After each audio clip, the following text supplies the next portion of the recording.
Ladies and gentlemen, boys and girls, this is your host, Matt, and welcome to the Planet Junction podcast. I hope you have your tickets ready because, sadly, we are going to be on the Trump train for a very long time. So as a fair warning, we are probably going to be covering a lot of, I shouldn't say a lot of Trump stories today, but we had not as many as last time, but we're still going to have quite a few Trump stories. So welcome to the show, ladies and gentlemen. Straight trip to politics town with a 2-hour layover in hell. Yes. Do you get layovers on trains? Sure. You think I've been on many trains? I'm going to sound like a real fucking idiot, but I don't even know what a layover is. Okay, it's when you're going one place, but the trip's so long that you gotta take a break so the vessel can refuel and such. Okay, because I don't take trains that often. Because I hear that applied to planes a lot. I didn't know if that was with I mean, it would make more sense for planes, but I've never heard that term applied to a train. Listen, I've never been on a goddamn train. Really? Yes, it's true. I don't know how many steam engines have you rid, Dylan. God. Dude, I love the train. I mean, hell, for my mother's birthday this year, she's actually going on a Wizard of Oz themed, you know how they do those murder mystery trains and stuff? One entirely dedicated to the Wizard of Oz. Like the one I saw on King of the Hill. Ah! Exactly. Hi, it's Rage. Oh yeah, and by the way, it's Rage. How you doing? Who the hell are you? I am the dude, and I am here as always. Who are you? I just had to do that. I really want to know. Who the fuck are you? Hi. Okay. This is a podcast about something. I'm sorry. I like how you just jumped to the straightly profane part of that song. You know me. And, as always... What? Oh, wait, did you already say Matt? It's yes. Matt. He introduced himself I did the fucking first. intro. Were you paying attention? You goddamn goon. Sorry, I was distracted by all the fine toupees on my script screen right here. What? All the Trump news. Oh, yeah, the Trump train, yeah. Do you not associate Trump with toupees? You were looking at your Audacity screen. I didn't know what the hell you were doing. I tend to associate Trump with, fucking bad hair.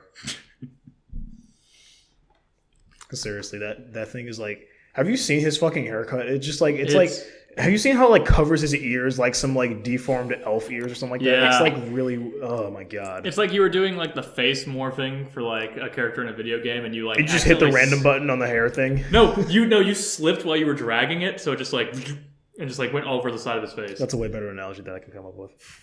You know what I associate Donald Trump with? What? Never-ending, boring political discourse, which we shall be covering in the first half of this program, again. I wouldn't particularly call this stuff kind of boring, because it is kind of interesting. So here on the Trump Fan Club podcast... Fuck you. No, seriously, fuck you. Never call us that again. I mean, it's not like we are a fan club, but we talk so much about it. Everyone talks so How much can we about not? He's the fuck... he's been the president for a couple of weeks now. Has it been a couple of weeks already? I think it's going to be 2 weeks come Friday. Damn. That's crazy. These 2 weeks have felt long as shit, too. It's felt like he's already been president for half a year. It's what the fuck? I told you, layover in hell. All right, well, speaking of layovers in hell, let's get to our first story over the travel ban. Let's get this shit started. So apparently Trump fired the current well, she's not. I guess she's not the current attorney general anymore, considering that Trump fucking fired her. She's definitely not eternal because her ass is out of there. Oh my god, fuck you. God, what the fuck is her name? I can't believe I already forgot. Sally Yates. Sally Yates, thank you. So Sally Yates got the boot because she essentially disagreed with Trump's philosophy in regards to banning refugees. And a lot of people are insanely pissed off about that. So I have what do you think's in store for Sally Yates now that she's gone? What do you think she's gonna do?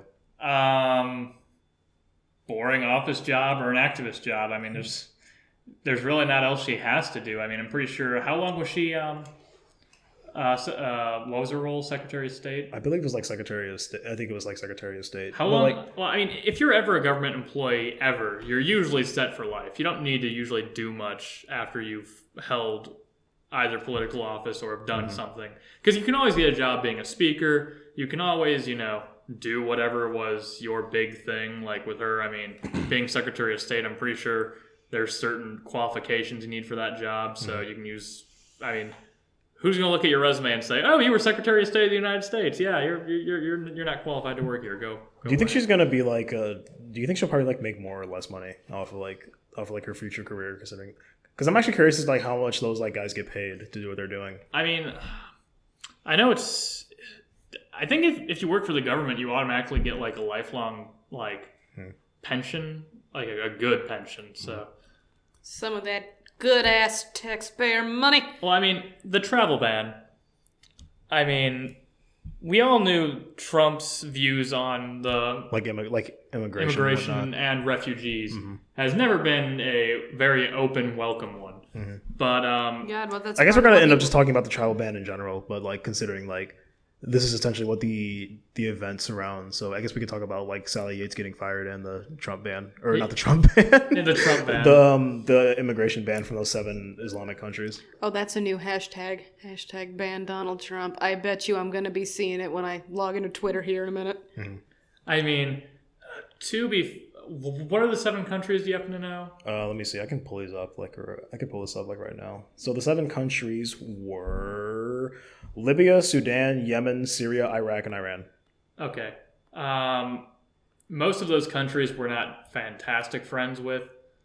So I guess I mean, but we're not fantastic friends with Saudi. Well, we haven't been fantastic friends with Saudi Arabia for a very long time yet. But we're still, those people are like completely off the chopping block.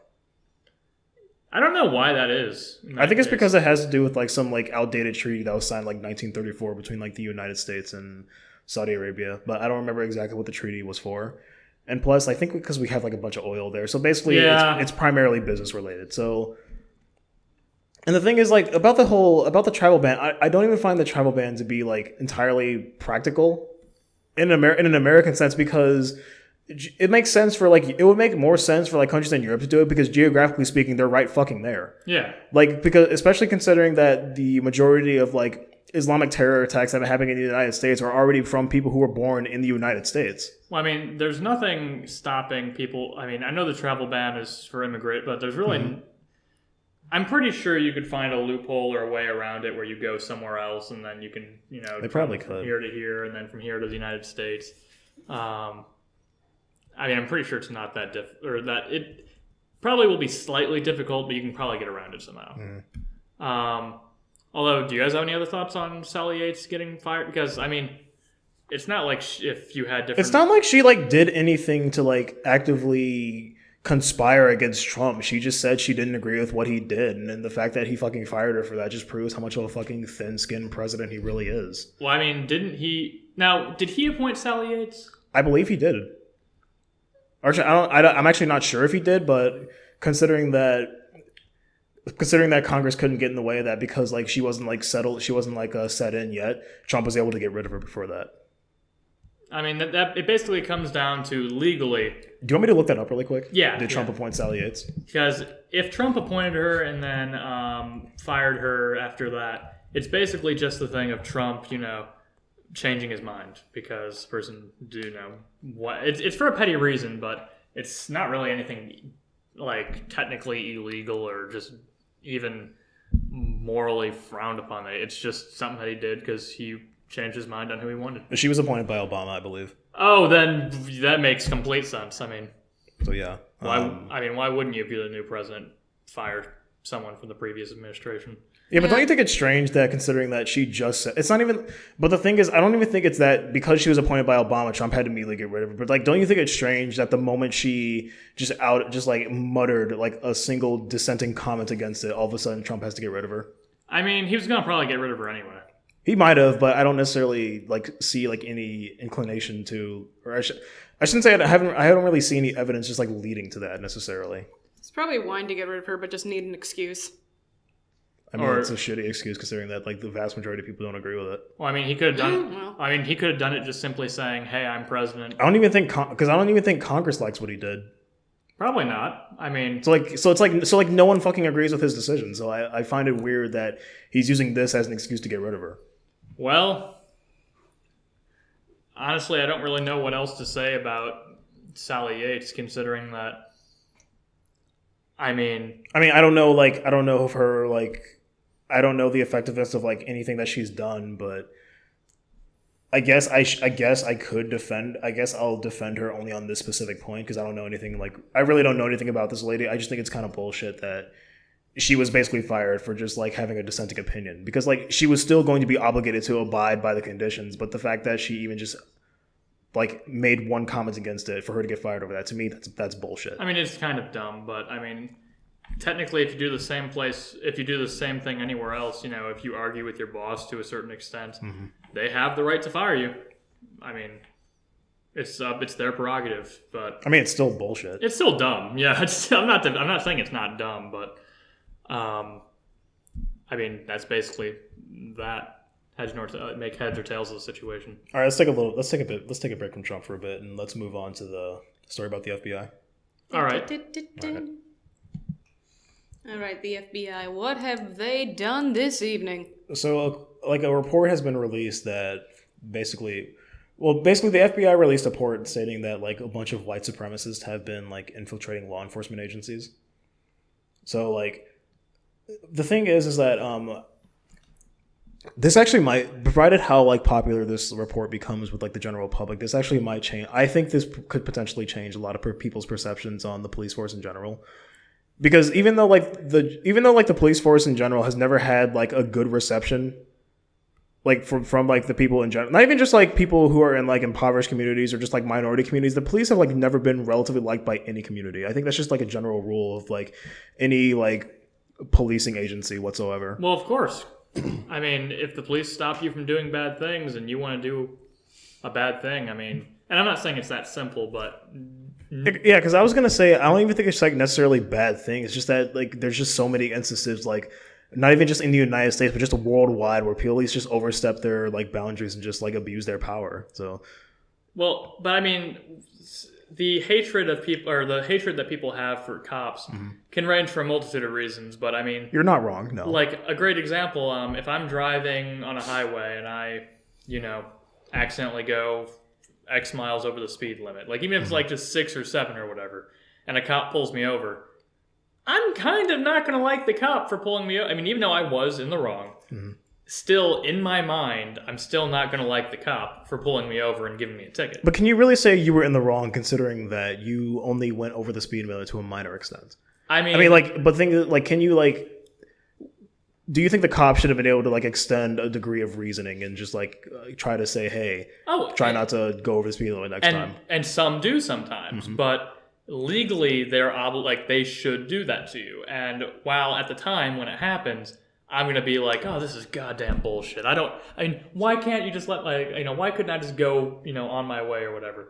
But if you step back and think about it, they're just doing their jobs most of the time. Where, a lot of the scandals that come into play is when they take things too far.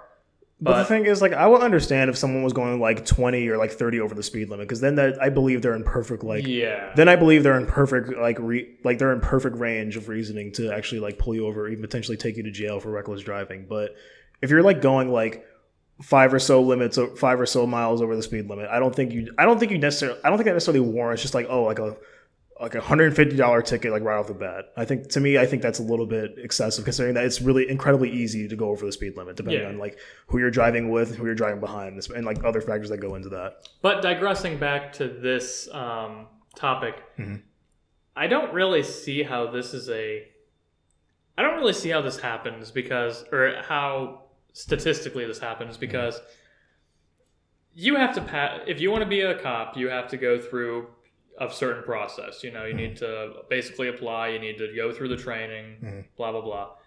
And I would assume you'd be able to, snuff out the people that are, a little biased or a little racist. But I think the problem with that is that, theoretically speaking, that would be great, but it's just that when you start weeding people out before their philosophical dispositions, that could be seen as a degree of fascism. Or I wouldn't even say, would that be an example of fascism? Because no, that wouldn't, because but I would say so, considering that police administrations are publicly funded and state funded. True, but in that vein, it's in the same way of if you bring sports to example, you hire a referee. If the referee has an extreme bias one way or the other, you're not going to hire that guy to referee a basketball game between his favorite team and a team that he hates. But the thing is, sports administrations can do that because the vast majority of them are private. Point, I guess, but I don't know. What do you think about this? Rage. I've never had to interact with a cop. I Never? don't know. I mean, neither Oh, have I, but I can still comment on like things that have been Actually, happening in my daily life. I have interacted with police twice. One was when I crashed my car that one time, and the other time was when I burned a bag of popcorn in my dorm. Wait, what? That sounds like a story. I'm kidding. It wasn't at the pulled over same 3 time. I've been pulled over 3 times. I've been pulled over 0 times, surprisingly. I wasn't pulled over. I crashed my fucking car. That's pulled over. I mean, but like if you crash your car, then like that guy's helping just you. there to help you. Like, Yeah. Yeah. like so it's that not like was he's just okay. gonna get out of the fucking car and just dome your ass. Actually, I do have a story about That my... would be fucked up though. That would like, be. oh, you crashed your car. Boom. Spread them. This is what I get for going to Detroit. I actually do have a neighbor who is a cop. I would tell a story about him if it weren't for the fact that I'm pretty sure I'd be I don't know. I'm not sure if I should tell stories about actual people on this podcast. I mean, I tell stories about actual people. Well, you're dumb. just don't name drop him, and I think you'll be fine. Hell, I Oh even no, name dropped things someone. have a very odd way of biting me in the ass in the most obscure of ways. I mean, if you don't feel comfortable telling it, then don't. I'm not going to force you to. I mean, Maybe when the mic's off. I mean, I myself have been pulled over 3 times for legitimate to semi-legitimate reasons. Maybe you should stop fucking up. No, it's here. First time I was ever pulled over, it was like 10 or 11 o'clock at night, super dark, and I couldn't see where and there was no one else on the road. And I was about to turn into my road, like my little cul-de-sac, and I couldn't see where the yellow line was because everything was just so pitch dark. Mm-hmm. So apparently I was riding the center line a little bit. So they pulled me over and was like, "Sir, have you been drinking?" And I was like, "No." And they couldn't smell any alcohol on me or anything because I don't drink ever. What if He's it a was good boy. odorless alcohol? I'm kidding. No, and this is a cop that while I was like, "Oh man, you pulled me over for this," like in my head, "Oh man, you pulled me over for this." He was very nice, very respectful, and honestly, with all 3 times that I've had interactions with cops when I've been pulled over, I just act nice, give them the respect I believe they deserve, and I usually get off with a warning or just a slap on the wrist. I mean, heck, even the one time I actually got a ticket, they still he wrote on the thing, was very polite, seemed seriously, and I got a lesser ticket than I would have. Okay. So I mean, cops can be reasoned with. They can be reasonable. I'm not saying they can't be. It's just that I think what happens with the bad ones tends to overshadow the actions of the good ones tremendously. And you can't really even blame that on just cops in general. It's on a person by person basis. I remember I was arguing with someone. Because I think disclaimer, I'm fairly critical of the Black Lives Matter movement, and I made a criticism of Black Lives Matter, and this person stated that, well, I can't do that because Black Lives Matter operatives are based on just made up of disjointed groups.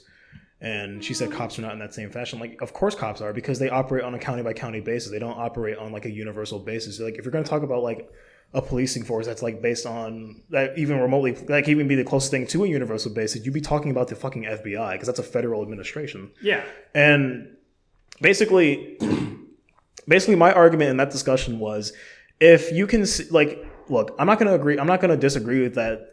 I would say there is something inherently wrong with the way that the police structure is working, considering that this kind of stuff keeps happening. But if you're going to apply that same degree of criticism, then why can't you look at the same in regards to Black Lives Matter movement whenever something bad goes wrong on their end? Like when we mentioned the video when those guys kidnapped that. Exactly. I wouldn't say those guys exactly were part of the movement, but if they're able to. I don't even think they did, period. But there are plenty of instances in which some people under Black Lives Matter have done horrible shit. You can't say there's nothing wrong with the tree if the rotten apples keep falling out of it. Well, and I know that this is going to sound a little bad, but also it's proven statistically that cops tend to be more harsh or more or tend to take more action against African Americans. No, against whatever group is the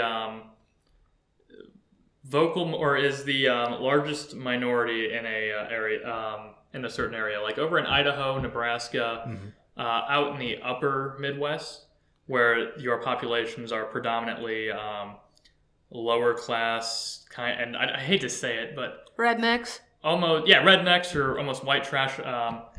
They're actually the ones that are, if you want to call it discrimination, you can, but they're the ones that are more targeted by police in areas, and that's That's not because of, and it's the same reasoning that people use when they say that cops target African Americans or Hispanics or any particular group. But the thing is, I would say cops target African American. I hate the fact that I have to say this as an African American. I would say that the majority of time, cops have a legitimate reason to target African Americans. Well, exactly. Statistically, because I'm sorry to say this, but statistically speaking, African Americans do cause I shouldn't say African American. African American males do commit the majority of crimes. But here's where things kind of here's where the water tends to get muddy. But I think what people tend to ignore is that they often commit these crimes more to each other than they do to other races. I mean, honestly, it doesn't matter who you commit the crime to. If you commit a crime, you commit a crime. No, but the reason why I brought that up is because people I think there's a degree of irrational fear when it comes to dealing with other black people, considering that they're more likely to be oh my god, I hate that I have to say it, what's the word like this? Considering that statistically speaking, in urban areas, they're more likely to be a danger to each other than they are people of other races. Well, and do you know why that is? Well, it's because mainly because they're relegated to an area that's poverty stricken, has a huge lack of educational resources. So basically, they're stuck in an area where they're just stuck competing for resources on a daily basis. So of course they're going to resort to committing crime. And in those states that I mentioned with the white trash, I mean, you would say they're in the same boat. Yeah, because of course, because in that area. In these areas and where they are targeted, it's because they are the most prominent abusers of the law there, and I don't believe that it's because there's this special ingrained bias. It just makes sense that in these areas where certain groups of people are the prime instigators or causes of crime, they're the ones that are going to be discriminated against or looked at more closely because that's just what the cops who they've had to deal with the most often. Don't most of these incidents with police violence happen in rougher areas anyway? In terms of crime and such? Usually more urban areas. More urban areas, definitely. I guess I haven't been paying attention. What do you mean? Because rougher areas, where crime is more common. Well, if you're talking about urban rougher areas, yeah, that rule generally tends to be applied to urban areas. Yeah, I mean, example, I think ever since coming here to college, I have had a lot more alerts for crime than I ever did back home. Some shit's happening on Bethel every night. Yeah. And you had to get that pizza from the lobby and the cops were there. Yeah, the dude calls me up on the phone and is like, hey, dude, there's a lot of cops out here. But this whole thing, I'm digressing back to our original story. I was gonna have one more. I was gonna say one more thing. Oh yes, dude. Because I think I don't know. I would say that there is a degree of I shouldn't say inherent bias because that sounds kind of predeterministic. But I think the debate isn't necessarily as whether or not there is some degree of unnecessary bias towards people of those communities who happen to be in that area in which the most crime tends to come from. I think the debate stems from how much it's what percentage of it is that that exercise of discrimination versus exercise of legitimate practice, because there have been instances where I don't want to say this is been a common occurrence all over the United States, but there have been instances where police plant false evidence on certain people just to have an excuse just to arrest them. So there's definitely I would say there's definitely a degree of just abusing of power, but I just don't know the exact percentage of which it occurs in comparison to those of legitimate arrests. Well, and with this whole study that the FBI have done, if there is anyone in the police force that is an extremist of any reason, or wrong in their moral judgments of any reason, they just shouldn't be cops, because cops need to be the law. They need to be impartial. And enforcement. They should be law enforcement, but they still should still be impartial. They should still do their job.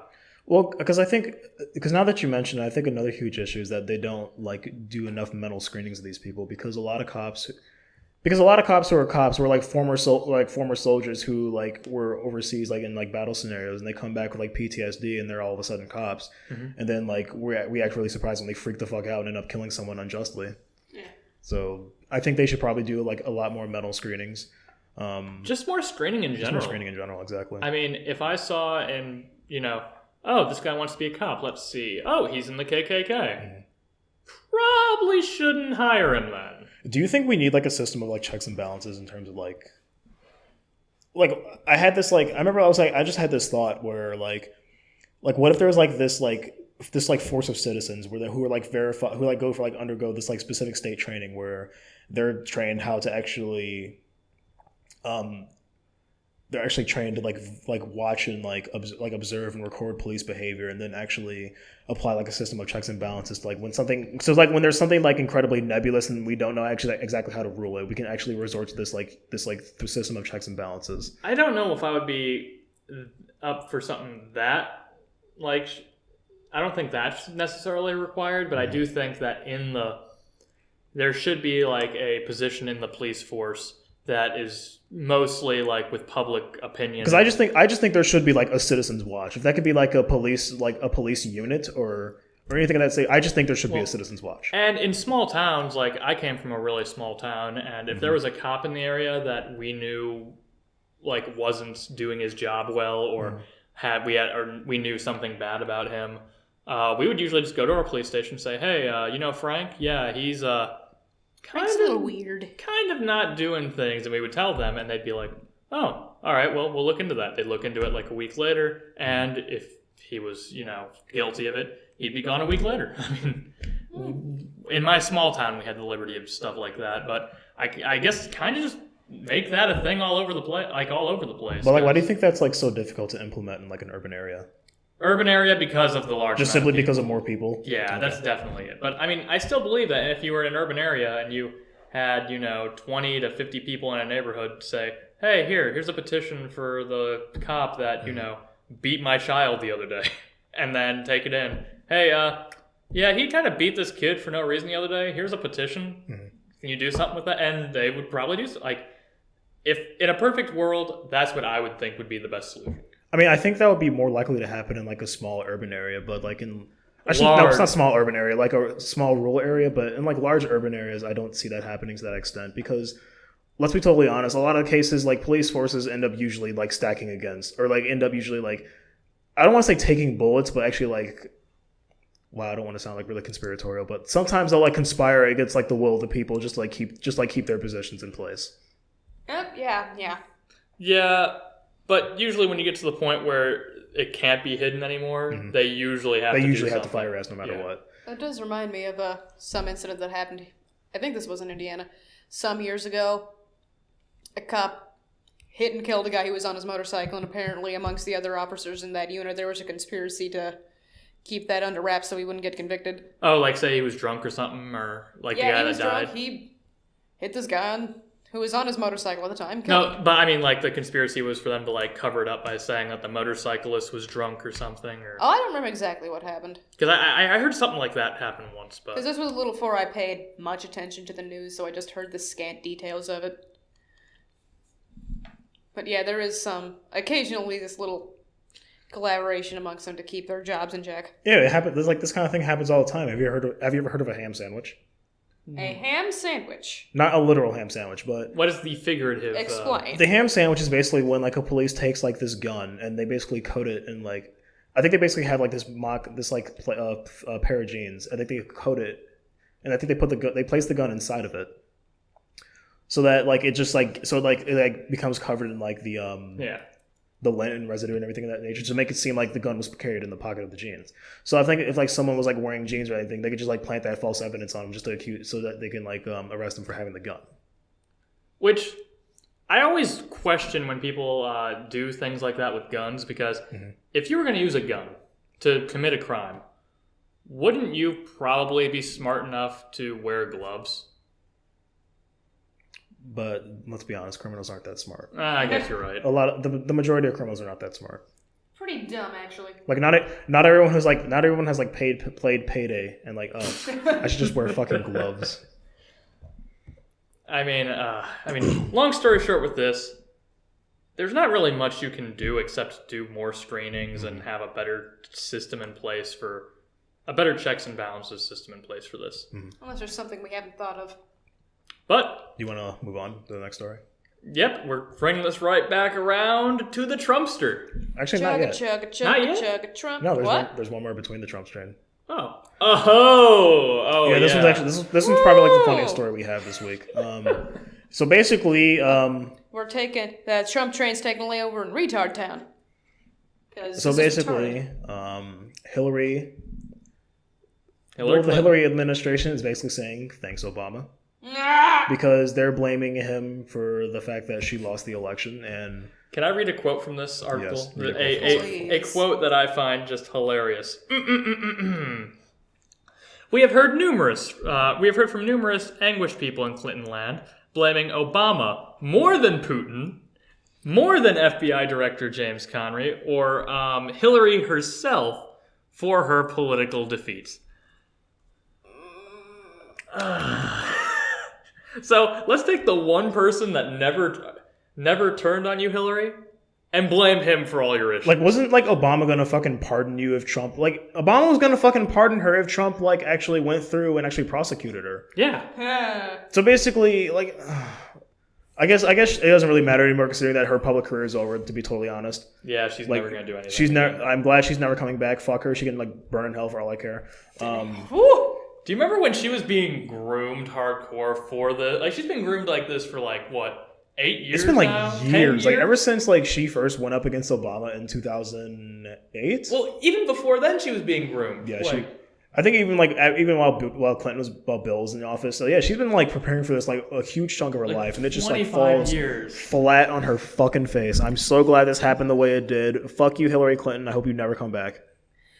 It's this whole thing where she's blaming the Obama might just be the Obama. You guys remember that she was, 2008, the first time Obama got elected? Mm-hmm. Yes. In the 2007 campaign trail, she was the other Democrat candidate forerunner with Obama. Yes.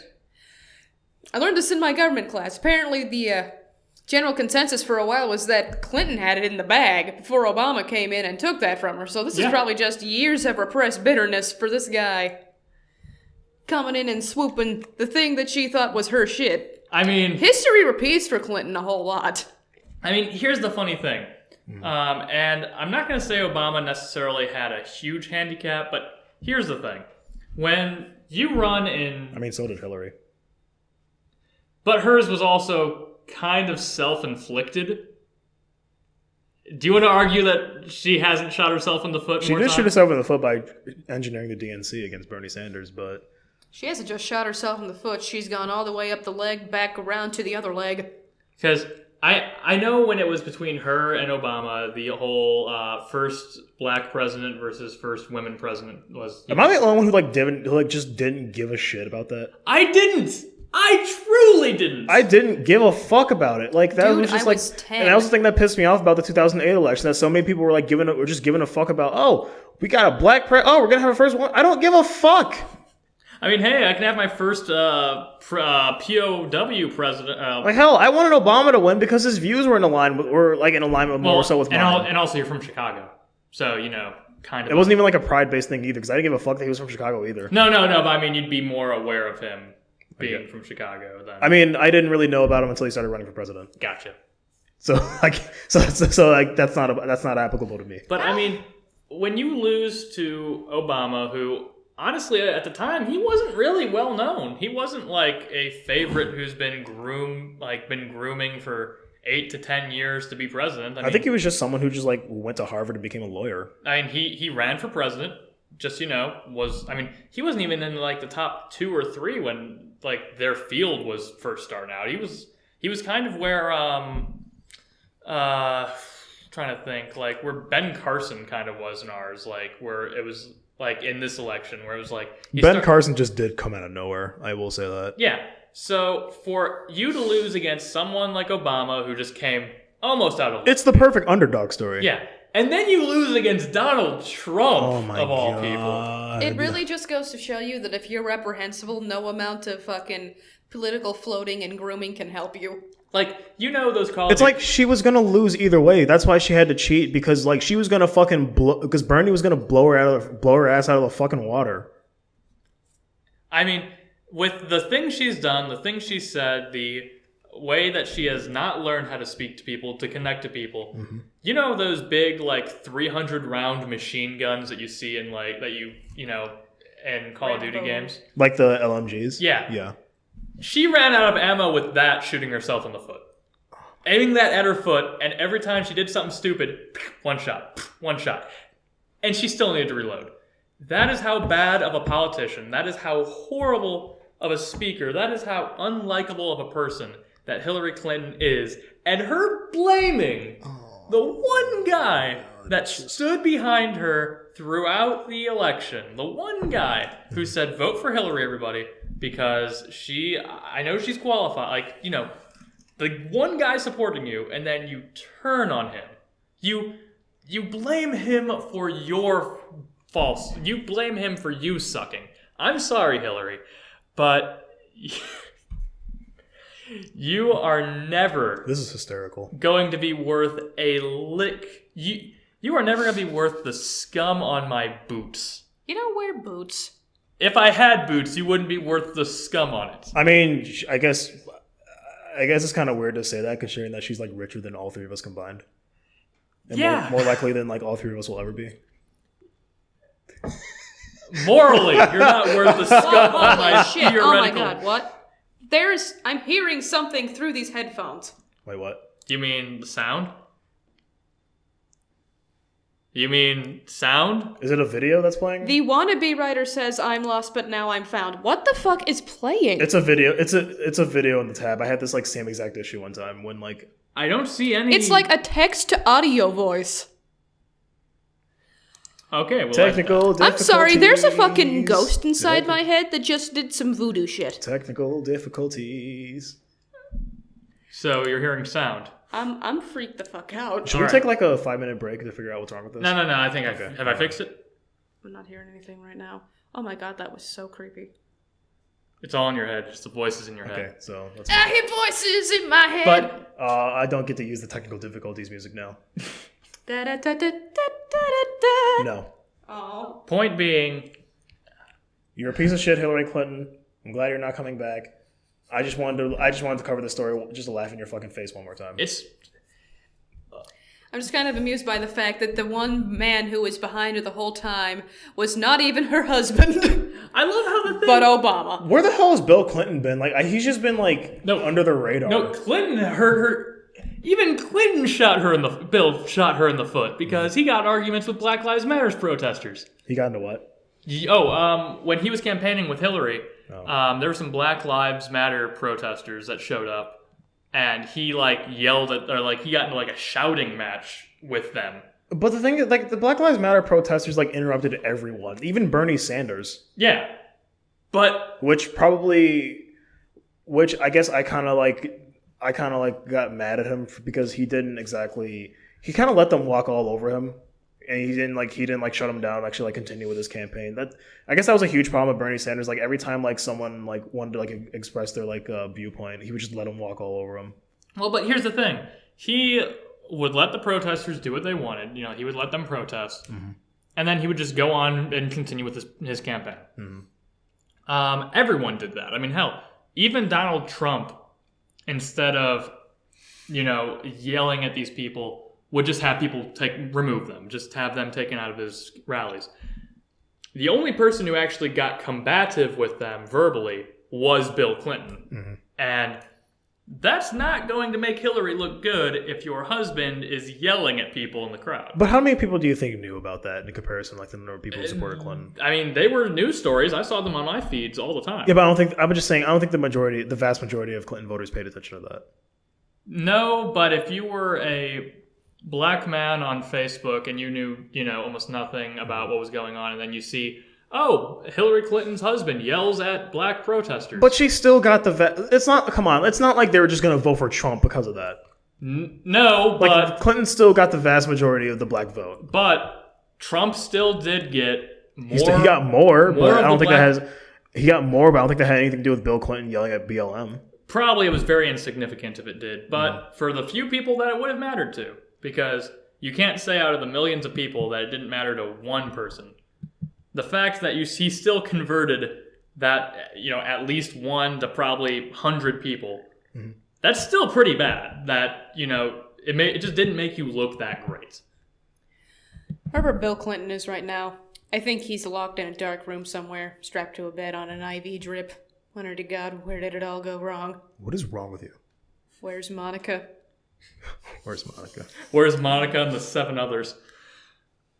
Oh, shit. Where's Bush? I want to apologize. Why is everything such a fucking mess? Are you ready to get back on the Trump train? Now we're back on the Trump train. Chugga chugga choo choo. All right, so basically, I'm actually not sure how we're going to cover this because it's not necessarily like a single story that we're covering. We're just like, I guess we're just going to be talking about companies and like companies reacting to Trump's immigration ban. Yeah, tell us about a few of these companies that are a little critical. Because what Starbucks wants to do is that they want to hire 10,000 refugees starting in the United States. Yeah, And what Google wants to do is that, or I guess what Google is doing, they're setting up like $4 million emergency funds to fight this immigration ban. I'm not exactly sure what they're going to do with it, but I assume that would be used to like help refugees pay for immigration lawyers. I guess so, because I mean I can definitely see why Google is doing this, considering that their CEO, I think Sundar Pichai, I'm sorry if I mispronounced that. He does look like he does seem like he does seem a bit Middle Eastern. Mm-hmm. So I guess he does kind of sympathize with that. But I guess in regards to like many companies, like practically the only one who I kind of believe is Google, considering that Google, as much as like Google can do some shady shit behind the scenes, they often do like a lot of philanthropy. Philanthropic. Philanthropic? Is that the word? Philanthropic, yes. Philanthropic things in regards to the public interest. So that's the only one I believe. But I'm just not sure if like whether or not like these companies are doing it just to gain like points with the public, because like that's entirely possible. It's entirely possible because there's a huge market for this outrage right now. It's ridiculous. Oh my God, I'm just gonna throw it out there. I think this is all just fucking. Oh my God, what was the word I was about to say? Puffery, perhaps. What? Puffery. What? Explain. Well, it's not the technical definition of the word. What I'm trying to say is they're just exploiting the outrage so they can get some brownie points. That's what I was meaning to say. Brownie points. You're probably right. I mean, at this point, here's the thing. And whatever you think about refugees or not, and this is aimed at Starbucks, you said 100,000 refugees that they 10,000. 10,000 refugees that they want to hire. Mm-hmm. I'm pretty sure you should not hire 10,000 refugees just because they're refugees? I mean, that doesn't sound like a fantastic idea to me.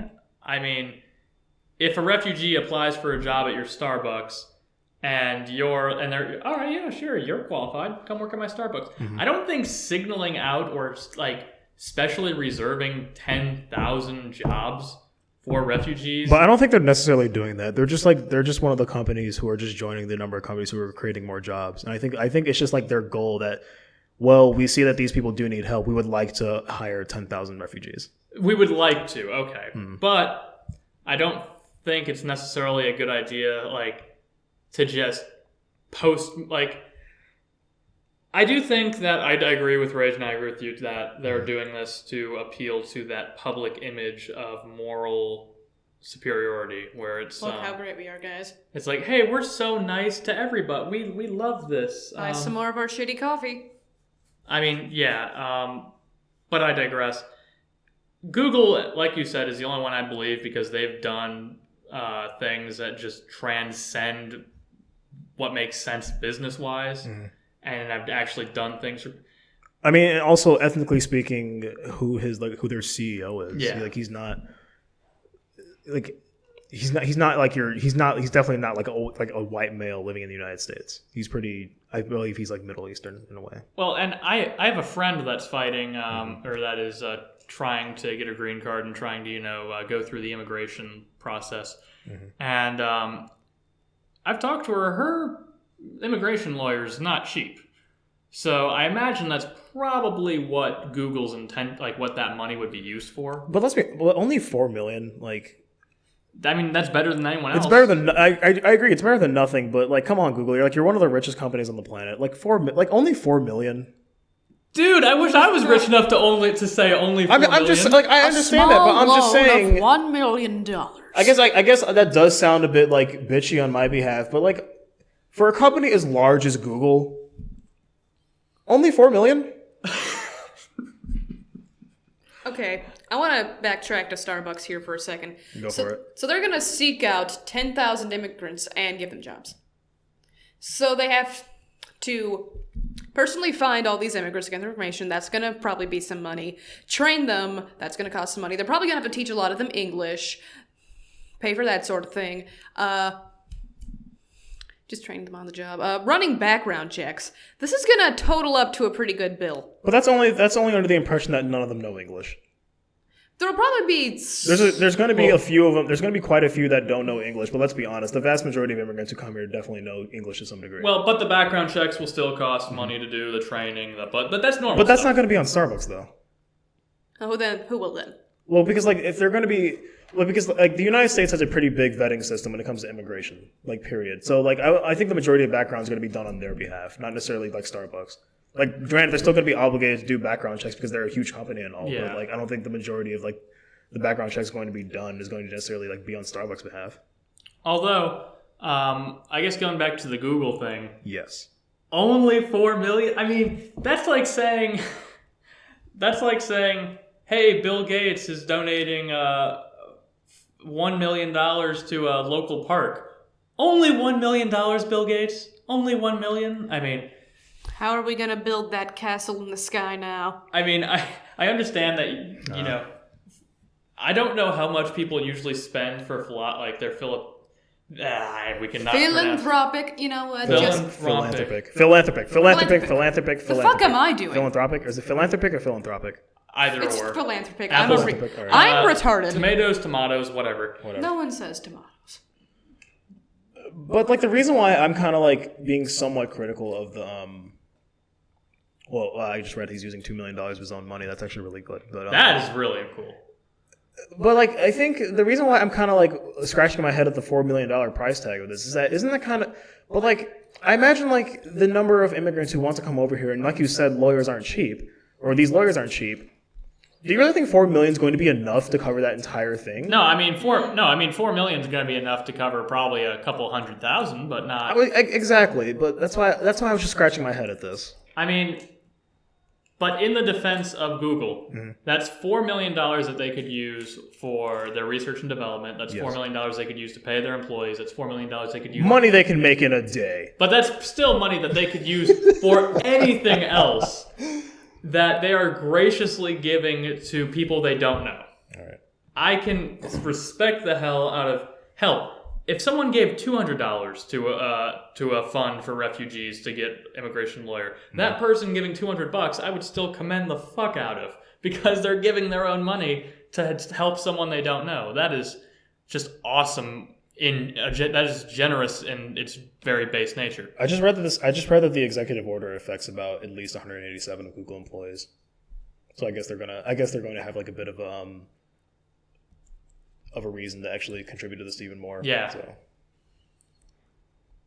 Although after that, we also do have a little bit more. Also, Uber is creating $3 million in legal defense funds. So, it's not. So apparently, I think more companies are joining Google in this, and I think I'm guessing even more are going to keep doing it. I mean, I would imagine I wouldn't be surprised if this got to 15, 20 million easy.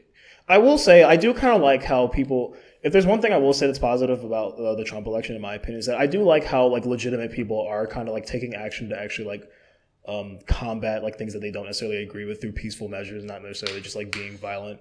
Granted, you are seeing people who are being violent, but I actually do like that. I kind of do like to a certain extent that people are coming together and actually doing stuff together. Especially big businesses like Google or Starbucks. You know, those people that. Those companies that people usually say are, they're big, evil businessmen only looking out for themselves. Well, that's not true at all. I will still say so to a certain extent, but I think this example is kind of an exception to that rule. Yeah. I don't really trust if it's sincere, though, but I'm suspicious of every damn thing. Yeah, you're a conspiracy theorist. All right, let's get back on the Trump train. Actually, wait, we're on the Trump train. That one really wasn't a very Trump-centered story. No, it was more on companies just being really generous. He was the catalyst of what started our last story, but so I guess this week in general, I guess we aren't covering Trump a lot this week. So. Oh my God, that's what this is every week. So this headline of Trump threatens to withdraw federal funding. from Berkeley University. So what's the background on this? Basically, I'm pretty sure you know who Milo Yiannopoulos is, right? Yeah. So basically, he was going to speak at Berkeley University, and a bunch of people started protesting, and then the protest got really violent because like a small number of people, I think they're like trying to dress themselves in all black and just started throwing rocks, Molotov cocktails, just like lighting shit on fire. The retards moved in, basically. So basically, the police had to shut down the entire event. People on the internet who agree with Milo are pissed off about it, and I guess like people are just pissed off about the whole thing in general. So Okay. So like when Donald Trump hears about this, he threatens to withdraw federal funds from Berkeley University. Okay. After the talk was canceled. That is an empty threat.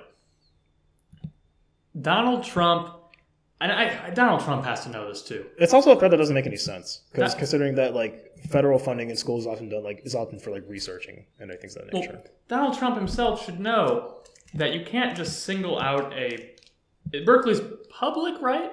I believe Berkeley's a public university. Yeah, you can't. Are they? I think they're private, but I'll check while you're making your point. Because if they're private, it might be a little different, but not much because you can't specifically target one university in the United States that you don't like and withdraw the funding from it. You just can't do that. That's not something that you can actually do or easily do. And with everything else Trump's trying to do, I highly doubt that he is going to take effort away from all these other crazy big projects he has. Berkeley University is a private university. Okay, but even then, like maybe you have a little bit more right to do it because it's a private university, but even you don't. It's still not going to be an easy thing to do. Mm-hmm. It's not a thing that makes sense to do. Mm-hmm. It's not something that's worth your goddamn time, Trump. But also the people who those federal funds are allocated to had absolutely nothing to do with what happened. Yeah. So even on a moral stance, it's kind of fucked up to do that. That's like saying, unless you stop like behaving this, I'm gonna fucking shoot your kid in the leg. Not even that. It's basically at this point like saying, hey, I go into this bar, I see this one bar guy punch another guy in the bar, and I go up to the bartender and say, hey, fuck you, I'm shutting down your bar. That's a pretty good analogy. I mean, what the hell? There's nothing he can do about it. It's going to take a lot more time, effort, funds. You have so much else on your plate, Trump. Stop making dumb comments is there something on your mind, Rage? Like this. I'm just slowly dying. Is there something on your mind, Rage? I'm slowly dying. Just get it out of your system. I saw you raised your hand, Rage. I've been hearing this fucking discourse all goddamn day. About Berkeley? Oh, about Berkeley? Yes. Okay. About Milo going to Berkeley. Full disclosure, I don't like Milo Stephanopoulos, whatever the fuck his name is. It's my world and we're all living in it. God damn it. But the thing is, dingle. But how many times have I heard this fucking story already? Someone that, I don't know, certain political alignment, left, doesn't like on college campuses going to talk there. Mm-hmm. There's a big ass protest, often gets a bit out of hand, and then the person can't even talk there. I'm sick of hearing this shit. And like, oh God, I don't even know. There's a reason I've been so quiet during this whole portion of the podcast, because I use social media a lot, and I just keep hearing about all this shit. That's probably why you shouldn't use it. I've just been beaten over the head with this shit so much, I just kind of want to crawl under the table and lie down for a long time. I mean, that's why I try not to use social media that much, because I just know it's going to infuriate me. I just know it's going to piss me off. I mean, the thing is, like, all I'll say is that I agree with Milo Yiannopoulos on very few things. I think that probably the only thing on the top of my head is I'll agree with him on is in regards to, like, free speech and that people should be allowed to speak at public universities whose opinion is generally like contradictory with like the majority of people who are there. Like, Jesus, what's wrong with a motherfucker just comes and talks? What's the problem? Well, because I think some people, because like there have been like reports of him doing like really asshole-ish things, actually like printing off pictures of like actual trans people and like placing them in like public places and making fun of them for it. I did not know. So like he does, I'm not going to deny Milo Yiannopoulos is a fucking asshole. I think he is very idiotic on a lot of things, but like I don't necessarily think like a justified course of action just to like protest someone who you disagree with is like just to start setting shit on fire. And I know like saying this, I'm not trying to apply this to like all people who are there, but like is it really like too taboo to point out the fact that, hey, this kind of shit keeps happening at our protests? Maybe we should like probably like try to do something about that. Are you in support of the Nazis? Yeah. That's basically all these arguments seem to boil down to. Every time I open up my fucking These arguments. These arguments. These arguments. These But go on. arguments. That's all these seem to boil down to. Every time I open my computer, everyone's a Nazi. Good night. Communism. I don't know what. JonTron's a Nazi. Now, I think that maybe you guys are a little too sensitive nowadays. He's called a sensitive. He's a Nazi. What was this really great? Wait, what the fuck? Like, have you like seen someone actually like kind of like try to make that accusation before? Yes. That doesn't make any fucking sense. Nazis were the complete and total antithesis of someone who is sensitive. Because I've actually talked to a person who once before they were calling some, I think it was probably Trump, but maybe it was someone else. They were saying, "Oh yeah, that guy's a Nazi," and I said, "Why is he a Nazi?" Oh my god. Well, because he's kind of mean towards people that aren't him. Oh god, not. I'm honestly starting to feel it. I mean, do you mean Just like everyone? That's not I don't understand what you mean. It's honestly getting to the point, and it's kind of pissing me off that even Nazi is starting to lose its meaning now. Well, because there is Like, think about it. Let's list the words in 2016 that lost their meaning: racist, bigot, cuck. Like things oh god damn it! Yeah. Don't get me started all those words, on that all shit. these fucking words are just losing their meaning because people are just touting them without knowing what the fuck they actually mean. God, I swear, I have seen people like say, Oh, and sexist. I forgot about that one. you got cucked, and I'm like, do you know what that word means? Because I'm pretty sure you don't. It's like beta, What was male, this? cuck.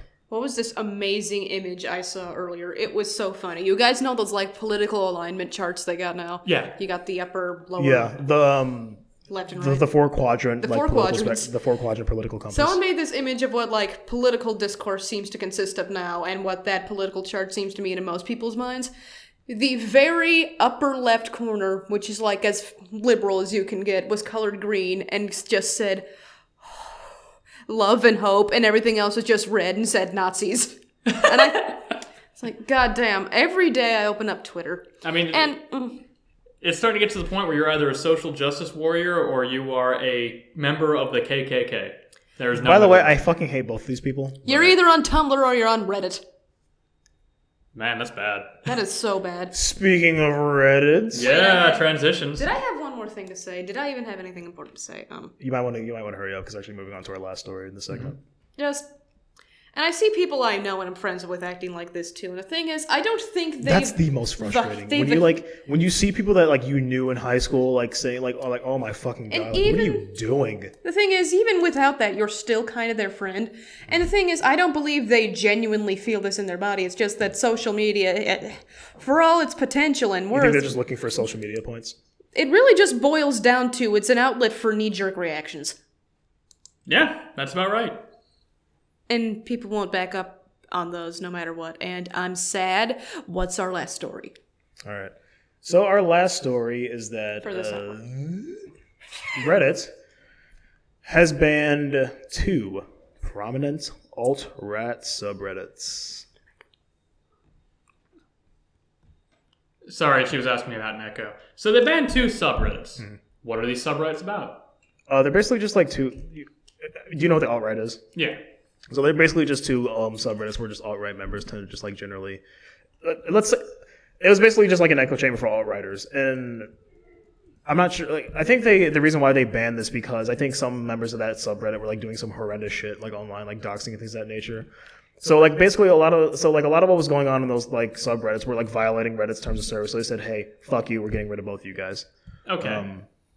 And I'm not sure. The thing is, like, I'm not sure how this is going to affect Reddit in terms of like the public image, because like, I guess because like, let me think about this for a second.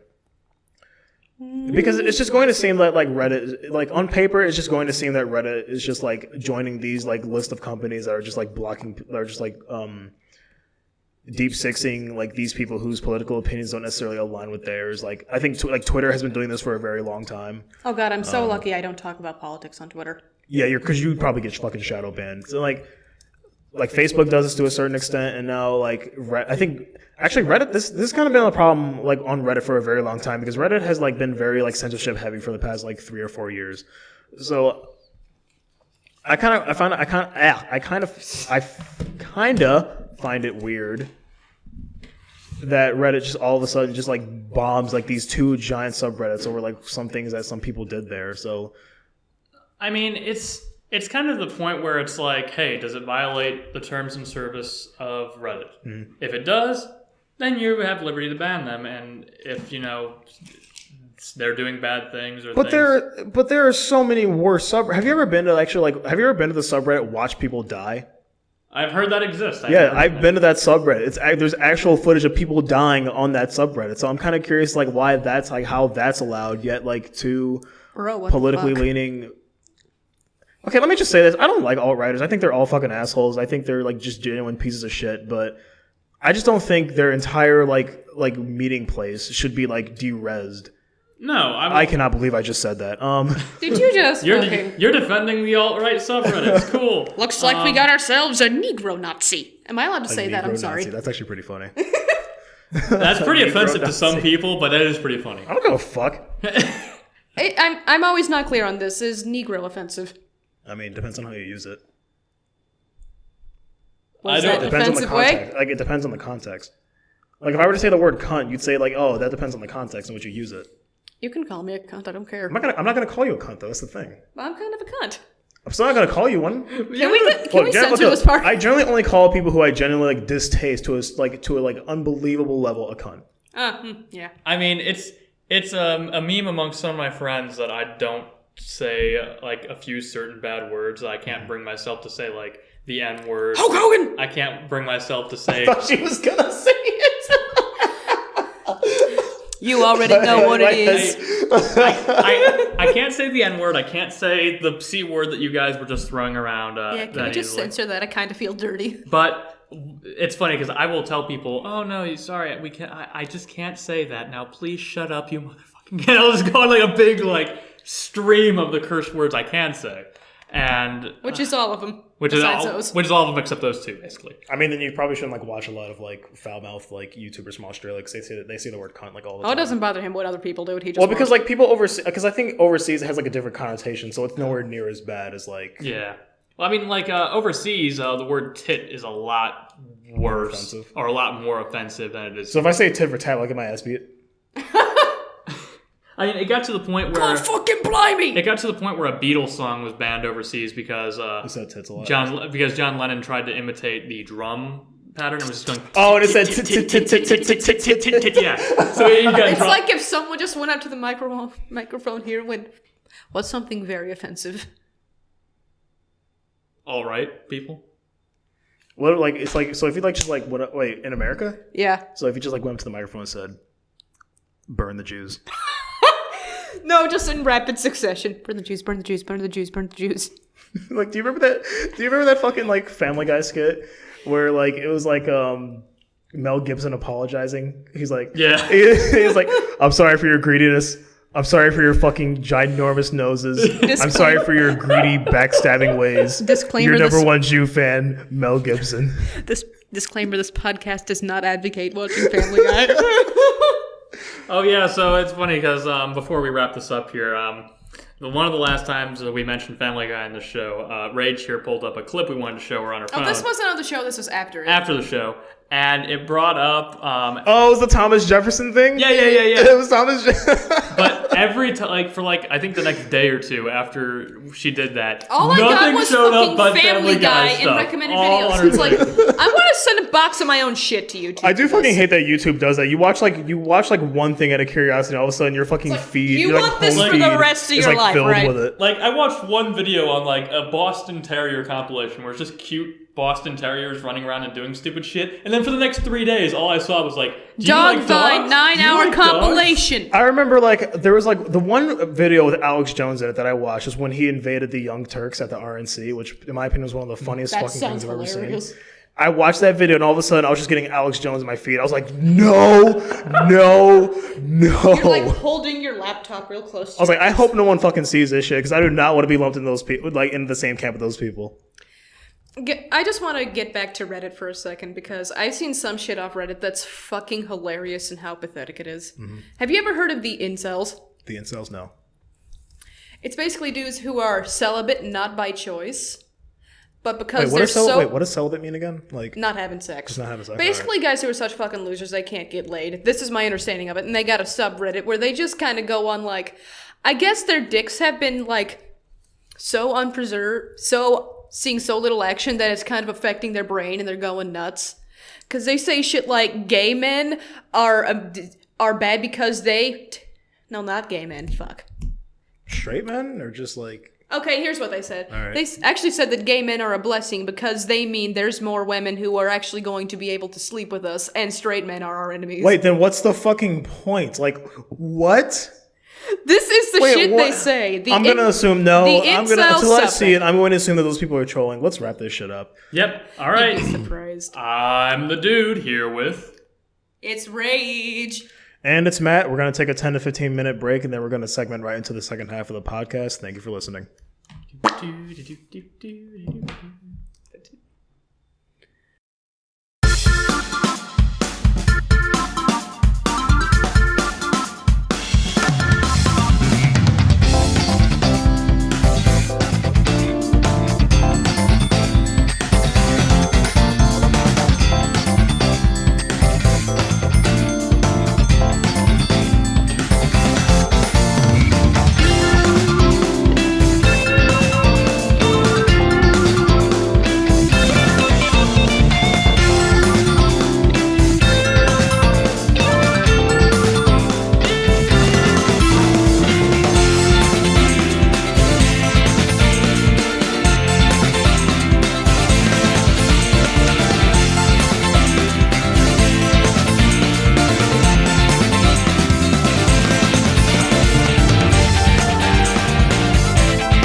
Hey guys, welcome back to the second hour of the Planet Junction podcast. It's our geek culture portion. It's Rage here. Funny that we're talking about a bunch of gaming today, because I happen to have Doritos and Mountain Dew. You crazy. Oh, come on, that was so much better than last time. It was better. I mean, I was just gonna start cringing once you put the Dorito in your mouth. I know. I was just clenching my asshole, just waiting for it to happen. Okay, it's okay. I didn't do it. I'm gonna try and not crunch my Doritos in the microphone, because that's gonna be hell. Yeah, I was assuming that when we recorded first, we had this little issue where it didn't pick it up, and thankfully it didn't because it was so cringeworthy. Intentionally. But the dude here, along with... What? Say your goddamn name. Why do I have to say my name? Weren't we introducing ourselves again? Yes. Yeah. My name is Matt. I'm a co-host, and I would love to do this for a living, but I'm too poor. Aren't we all? Yes. Come on, this is supposed to be the fun part of the podcast. Somber. My soul is black as night. Hey, you know what somber sounds like? Sombra, a character in Overwatch. And that's a really good, what's it called? It's a good transition that we were trying to do, obviously. Alright, so we're still here, and this is going to be... My perfect transition got This is some This is bullshit. going to be really funny. Because This is gonna be a really weird story to tell, we are provided that recording things in go our way. a kind of quasi-public place right now. It's a lounge up in his Yeah, college dorm. it's a lounge in our college dorm, and We were here first. we were here, and it's gonna be a little bit weird trying to edit this around, but we'll see what we can do. Quickly get to our first story, or should we take another short break? I don't know what to do right now. All right, Let's take a short break. Reality is falling apart at the seams. Just kidding. All right, so we are continuing recording. We are continuing Again. recording. It's gonna happen again. Excuse me. It's gonna happen again when she has to move her stuff too. That's just... You muted your mic, didn't you? What the fuck is wrong with me? God damn it, Matt. Matt muted his mic. Oh my god. What the fuck is going on? Seriously. Man, this is gonna be the highlight of our Oh my problems. god. Oh my god, okay, she comes back. Let's just ignore her. See if she is gonna... Well, I mean, she said she was already. She said she was gonna leave. Okay, so let's just let her do her shit. Alright, And well, we'll continue with this. Oh my god, am I quiet again? are you? Okay, look at Audacity. What the fuck is this shit? This is the worst fucking podcast in the world. No, it's fine. See. Okay, well, I know I'm not quiet. I never am. I'm not quiet. Oh god, we know that. You're not ugly. Your breath just stinks. Nah. We stink! All right. Well, I can't do SpongeBob This live. is the worst podcast in the world. Let's just fucking talk about Overwatch. hey, don't shit on our podcast. I've heard many worse ones. Like? I forget what's the name of all those podcasts you're on. I'm not on any podcast except this one. Oh, it was a joke about you, Rage, being cringeworthy. Who wants to hear me break Dylan's arm live? I'm pretty sure there's a subreddit for that. Oh, you're really tying this whole thing in a big loop.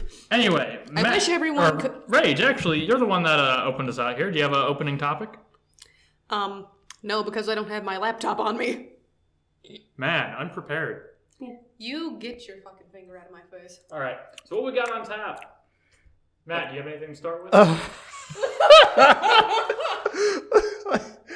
Alright, so the first thing we're talking about is Blizzard banned some Korean hackers, those darn Korean hackers. So Blizzard just banned a bunch of hackers in the 2000s.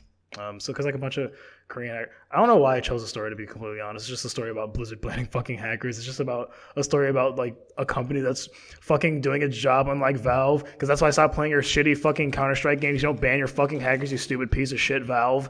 I mean, in this case, what about the I believe it was the Koreans that also had the Diva player that was so spectacularly... Wasn't that Zarya? Zarya, yeah, the great Zarya player. What? That people were saying was hacking. And I swore she was hacking and said that they would quit competitive Overwatch if she wasn't hacking. Turned out she wasn't hacking, so a bunch of people, but she was just that good. But yeah, Koreans take video games very seriously. Can I just ask, what the fuck was that you did with your bottle? What'd I do? Like you brought it over here and it just made like this like really weird like clapping sound. Like, wait, what's going on? Yeah, like you just like clapped it and it was like, yeah. That? Yeah, please don't do that. I'm sorry, I did that unconsciously. Also, you're like, I think Dylan adjusted the microphone so you can dig in your Doritos bag without making like so much noise. Oh my god, okay. Should I just leave? I'm really ruining this podcast. No, you're doing fine. Welcome to Planet Professionals. I already made that joke once. All right. Some Doritos. So the banning hackers isn't too much to speak about, but I will cut your hand off. But speaking of bans, what's the other Blizzard-related news? This is gonna be such a short segment. Speaking of banning. Oh yeah, that's what you meant. So Blizzard CEO basically spoke out against the travel ban that Trump has set, or at least trying to set in place. I don't have the tab open because it's some bullshit. God damn it, Matt. So basically, like, I think he's just like I don't know exactly why he's like reaching out against it, but he's against it.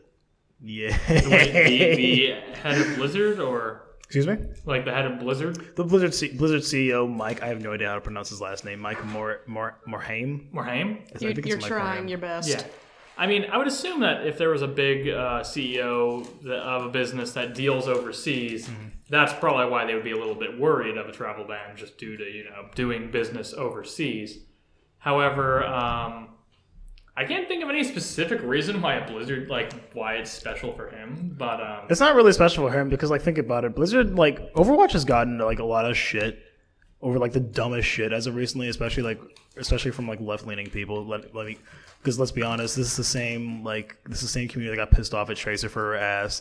This is the same community that got pissed off like with Symmetra for some reason.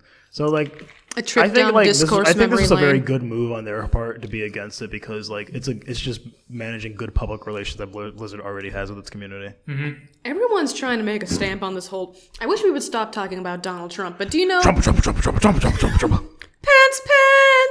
It sounds like you're saying pants. I'm saying pence for the record. Stop saying pants. Fucking okay. Mike Where I Pence. was going with that is that guess what little organization I guess the word is What?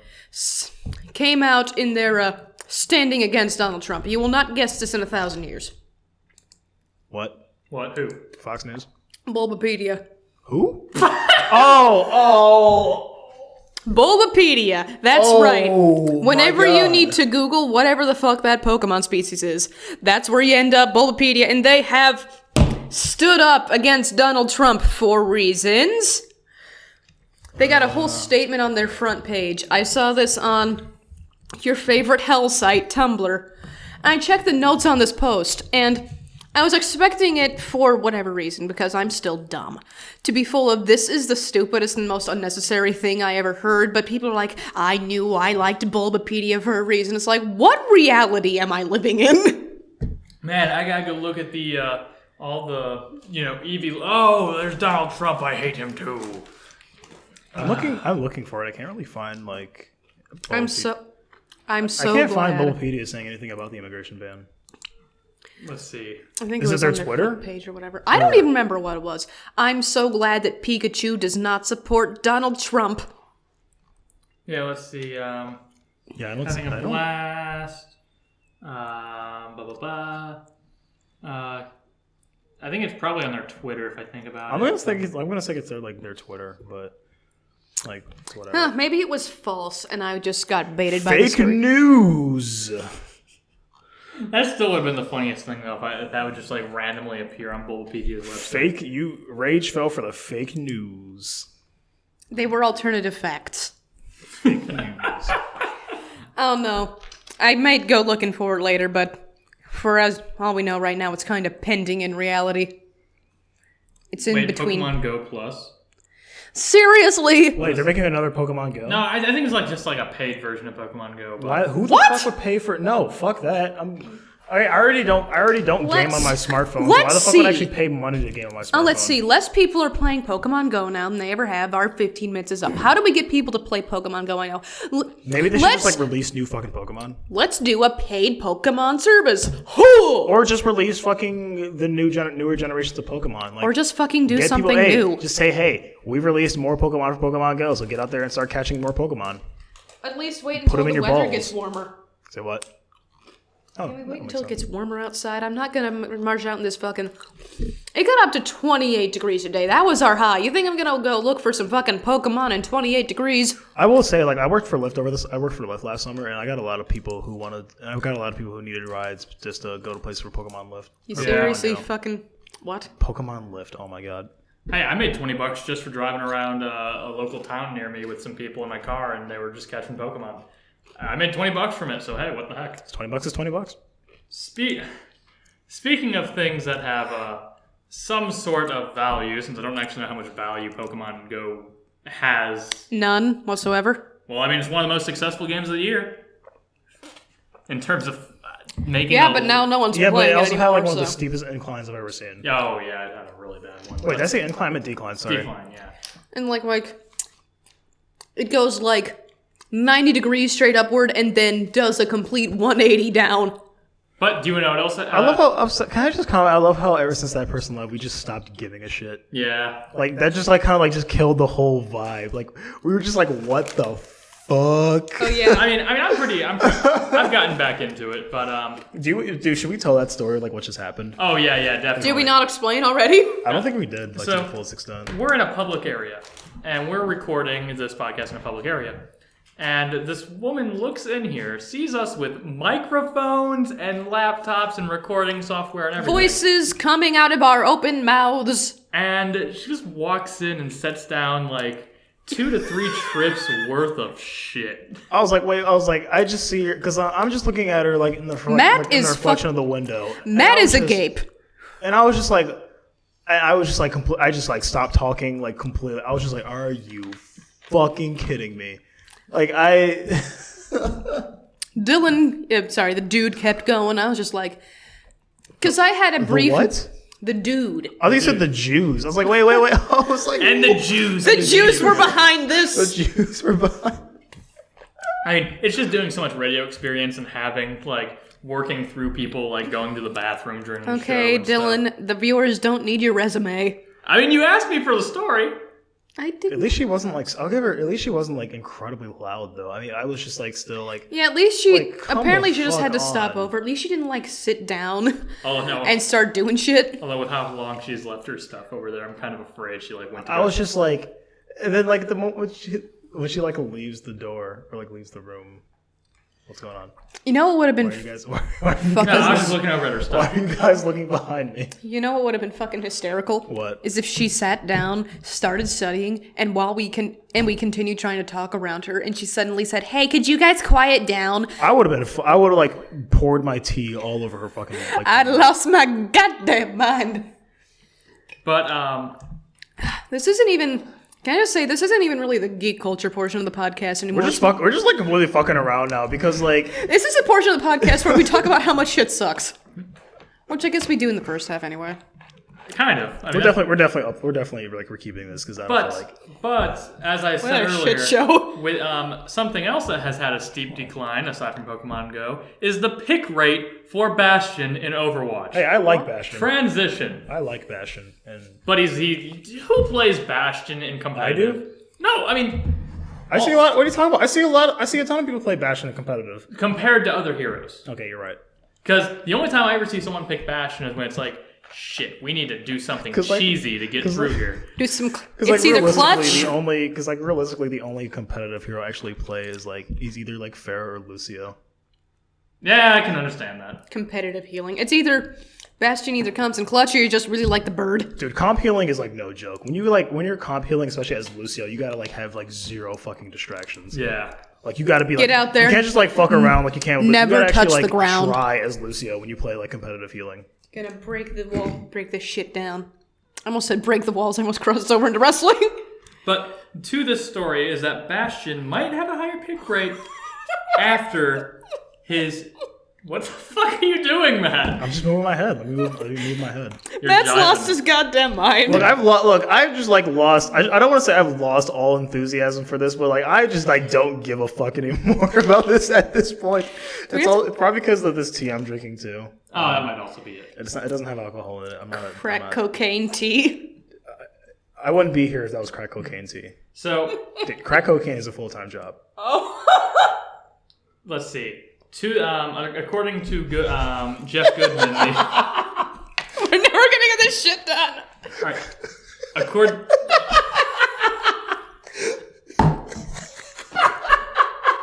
All right.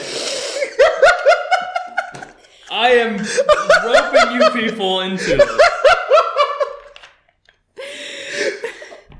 Okay, but I'm serious. Crack cocaine is a full-time job. Crack is whack. When you do crack once, you've like fucking did the interview and signed up for the job and everything. The real cost. But anyway, let's get to this fucking Speaking story. of crack, do you know what else is like crack? Playing Bastion in Overwatch. Okay, but that would mean like his pick rate would be high. You just jerk the shit in the most clumsy way. No, that just means it's really suicidal to pick him. Okay, because that's the biggest problem with him is that while probably has the highest damage input in the entire game. Definitely. Bastion has the big downside of being super easy to kill. He's very easy to kill. He has nothing going for him in terms of survivability. Like, he has a self-heal, but most people don't get to use that self-heal because he's just so easy to kill. Well, it's not even that. I think like the self-heal gets interrupted when like people do damage to you. So, and they're going to have it so that it no longer does that. Well, according to Jeff Goodman, we're focusing at making him more into a to keep his current status, but make him feel less suicidal. So they're testing stuff like increasing the spread of people that fire on him when he's in a turret form, and removing the ability to headshot him in turret form, which usually makes no fucking sense in my opinion. Because when he's in turret mode, all it takes is like a McCree to do like one headshot, and boom, you're kind of dead. I don't think I've ever gotten any headshot. Well, I don't think I've ever paid attention because like whenever I'm trying to take on a Bastion in like turret mode, I'm just like. I just pop a shot and just immediately get behind the wall, pop a shot immediately. So I never noticed like headshots like during that. Other changes include to self-repair to let him use it while moving, which I think is going to be a little bit harder to get. But if they were to do, I don't think they should do it at the same rate because yeah. I think they should like lower the rate while he's moving around and healing because like if he has like the same rate while standing still, that'd be pretty OP. And apparently it'll balance out. It'll be on a resource system, kind of like D.Va's defense matrix is. So you can't just sit there, shoot, and spam healing. So it's going to be like a timed thing. Yeah. Like you can't just like, okay. Which makes sense because in that case, if you're Bastion, you're sitting there, you can take a certain amount of damage, heal yourself for a certain amount of damage, but you can't heal yourself forever. Because I thought they were going to do like a complete overhaul like they did with Symmetra. Symmetra's complete overhaul, and I hate when people say it was a complete overhaul because... It wasn't a complete overhaul, but they changed like a lot about her. Like, they took the shitty give shields to your, 25 shields to your teammates, which never did anything. Like, no one ever... I don't think no one ever used that. I mean, you used to do that when you could have more than one Symmetra, so you'd have 2 or 3 Symmetras and have them stack on a Genji or something, then would just go around and wreck and shit. But you never would just run one Symmetra for that ability. These changes that they want to do with his, they also want to increase his, they want to reduce his own spread and increase his magazine, which is all, again, going to make him the perfect sit here and defend at this point, or sit here and rip through this choke, or rip through the Reinhardt's barrier. It's going to make him perfect for that. I can't wait for this because I legit enjoy playing Bastion as he is, right now. Especially, whenever there's a chance for me to use Bastion on defense, I'll pick him every single time because I really love tearing through people with my minigun. Yeah, and there's no better feeling than when you just mow down an entire enemy team. So I love playing as Bastion. I'm glad they're really buffing him. Well, it'll also help out because there's still kind of this meta where it's because tanks are so strong, like Reinhardt, D.Va. That's why they're called tanks. Well, no, they're not only are they too hard to kill, because the definition of a tank or what a they're tank bullet is, sponges. Yeah, but the tanks in Overwatch are just so good at taking damage, and in the case of Roadhog or D.Va or Zarya, give out way too much damage. They can basically be they're perfect how they are, so that you don't need to play anything else. They do more damage than Soldier. They can do more damage than Reaper. And that's crazy when your tank can do that. I wouldn't necessarily say more than Reaper. Reaper, depending on like how, because like Reaper can do some nasty shit if you know how to use them. But you're usually. I would even say it's hard to out damage McCree as a tank. It's a lot easier to do now since they debuffed him with his. McCree? Yeah, his rapid fire. His Fan the Hammer doesn't do as much damage anymore? It doesn't. You can't kill a Roadhog in one Fan the Hammer burst anymore, like you used to be able to. Well, I never expected to, so that doesn't really bother me that much. But I think it should speak to how shitty of a gamer I am when I had trouble aiming as McCree. No. It takes a lot of time as McCree. Well, He's kind of got that smaller reticle or whatever it's called.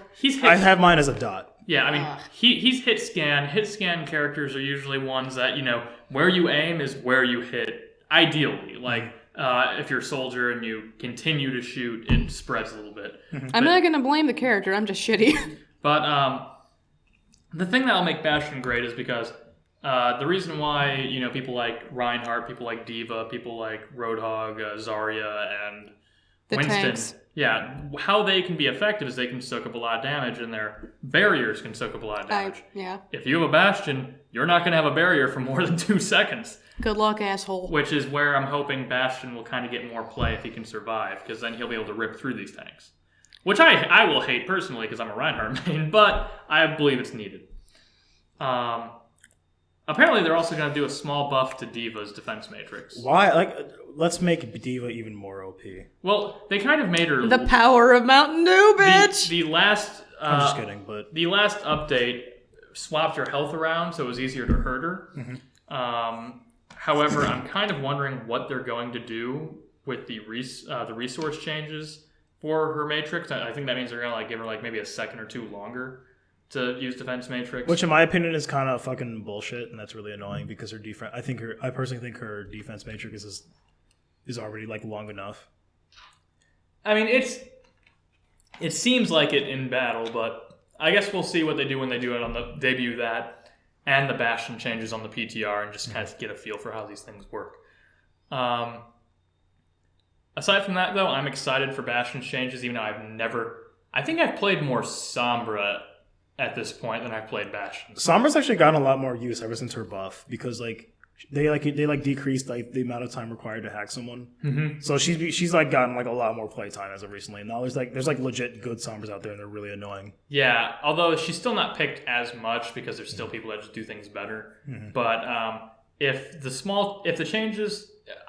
these changes to Bastion will make him about as will increase his chances similar to how they did Symmetra's, mm-hmm. We're gonna see a lot of salt-powered robot coming up. Oh my god, I'm sorry, but I was just reminded of how the one thing I hate about Sombra is how she can shoot for 20 fucking years. Oh, her clip size, you mean? Her fucking clip size is annoying as fuck. It's pretty decent. I mean, it's not bad. Also, speaking of buffs, do you think Winston needs to be buffed again? Yeah. Winston. I'm sorry, but Winston. He's easily the most useless tank in the game. Very few people know how to actually play him. I mean, the only time you ever play Winston is if your opponents have a Genji or a Tracer. Then I would even say if you're just going after healers, mainly grounded healers like Lucio or I don't want to say Zen because Zenyatta can easily fuck up a Winston. Yes, but if... Zenyatta can fuck you up. Don't knock Zenyatta. Zenyatta can fuck you up. Zen can, but I do think you get a lot of value out of a Winston with him because he's one he's not like Lucio who can speed boost around. Mm-hmm. So if you get on top of a Zenyatta, he's dead because you will do damage to him before he can turn around to get you. As playing as Zenyatta, I've killed a lot of Winstons who try to single me out. It's not that hard actually. Do they use their shields? Yes, I get inside of the shield. We go out. What I usually try to do is that I try to trick the Winston to setting off a shield prematurely, so that way when I get outside of it, he can either only be forced to come after me or just hide in his shield and wait until it's over. Here's where my proposed change for Winston, for me, would be increase his damage input just a little bit. His damage input needs and reduce the time for his jump, because in cases where you're trying to get jump behind your opponents to get their healers, what usually ends up happening is you jump back there to get them, you do a little bit of damage to them, but then the team notices you and you still have to wait another 2 or 3 seconds for your jump to come back so you can do your large jump. Okay. If you reduce that a little bit, by a second, I believe you'll be able to jump back there, do enough damage, and then if you time everything right, be able to jump out, get heals, and then go back in and disrupt them. All right. Because I don't know what else you could really do with Winston at this point. I mean, because he only has like 2 abilities, like honestly speaking. I mean, and his honestly ape shit can be helpful at times, but I just call his The problem with it, but the thing I hate about ape shit is that it can like fucking like destroy your team. Because there have been like plenty of times where like if a Winston and a Reaper ult at the same time, Winston can just go ape shit, knock the Reaper over by me while he's like ulting, and end up killing me as a result of it. yeah. Like, I get so fucking mad when that happens. I'm like, Winston, you fucked me, you asshole. So yeah, like, there's like his like ape shit is like the. I'm just gonna call it. I don't even. What's the ult actually called? Primal Rage. Primal Ape shit's a Fury, lot funnier. Primal dick Yeah, I know. beating. I've called it ape shit. I try to get that to the spread. Like, I've also noticed that I've been calling him a Harambe a lot less. Oh God, can Harambe? I'm sorry, but Overwatch kept Harambe alive. I want to bury all the 2016 memes in a shallow grave and send them up to Mars. Well, I mean, you could always go Barry Harambe. I mean, he is a How legitimate do I- dead meme. How do I bury something and then send it to Mars? I don't even understand what the fuck I'm talking about. It's been a long day. But yeah, ape shit just needs to be like, and also it just like makes like people like nearly impossible to kill. Because if you're like trying to kill someone and then all the ape shit is doing is just knocking them all over the place, you can barely fucking hit them. well, I mean, ape shit's also really bad. Ape shit and molten core are 2 of the. I love the fact I coined that term. Those 2 abilities more than anything are probably the funniest for me as an Ana player, because if I see a Torb go like Angry Dwarf and Because you can just put them to sleep. yeah, it's like, oh, you think you're big? That's what I do to Roadhogs if I Oh yeah, when they start ulting, exactly. I just like nope. I mean, my favorite thing is justice, because I shoot like I just You shoot just see your Frank body out. just hit the floor. Yeah, I'm just like. Okay, when Roadhog's using his hook, No, can the you? best. I'm sorry, but the best is when you hit a ulting soldier with sleep dart. That is the greatest feeling when you play Ana. Tag in my sight. Like, I mean, when you kill people when they ult, it's always the funniest shit too. Because I love like probably the best feeling you can get in Overwatch is hearing someone's ult like start, and then it just suddenly just because you kill them. Justice, right? Or Oh, I remember one time I slept a Mei right after she ulted, so she couldn't kill anyone.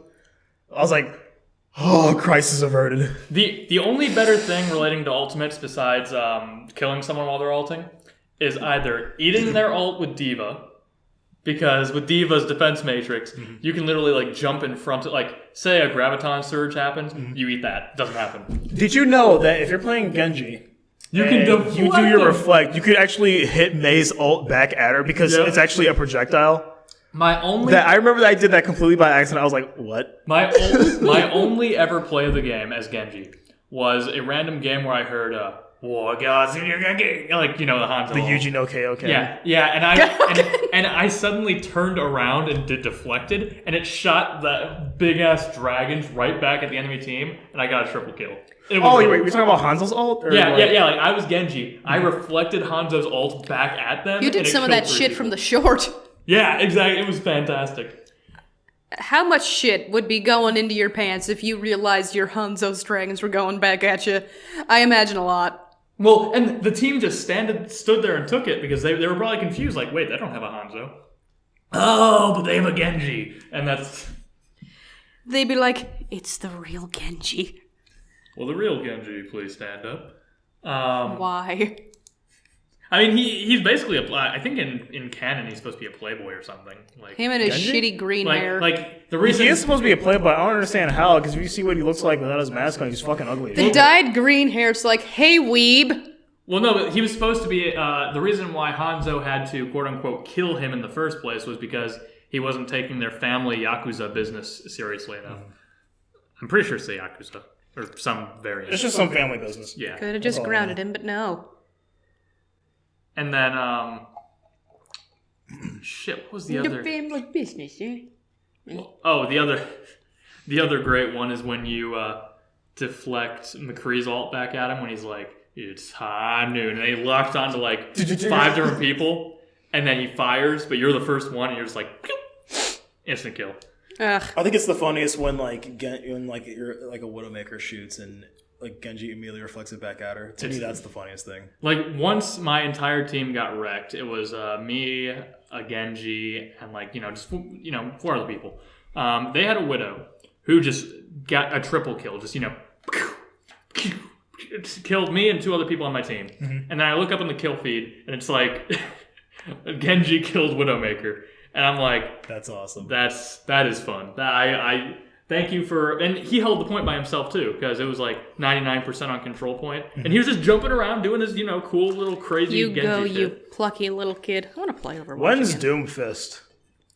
When is Terry Doomfist Crews? When is Terry Crews? Is Terry Crews actually going to do it? Because I would love it if he actually did. Granted, I would never look at the game the same way again. I don't think I think the vast majority of players wouldn't, because all you would see is a bunch of Old Spice memes and Overwatch memes mixed together. Well, I mean, but the weird thing about Overwatch is that I've always expected to see that one dorky kid from the first.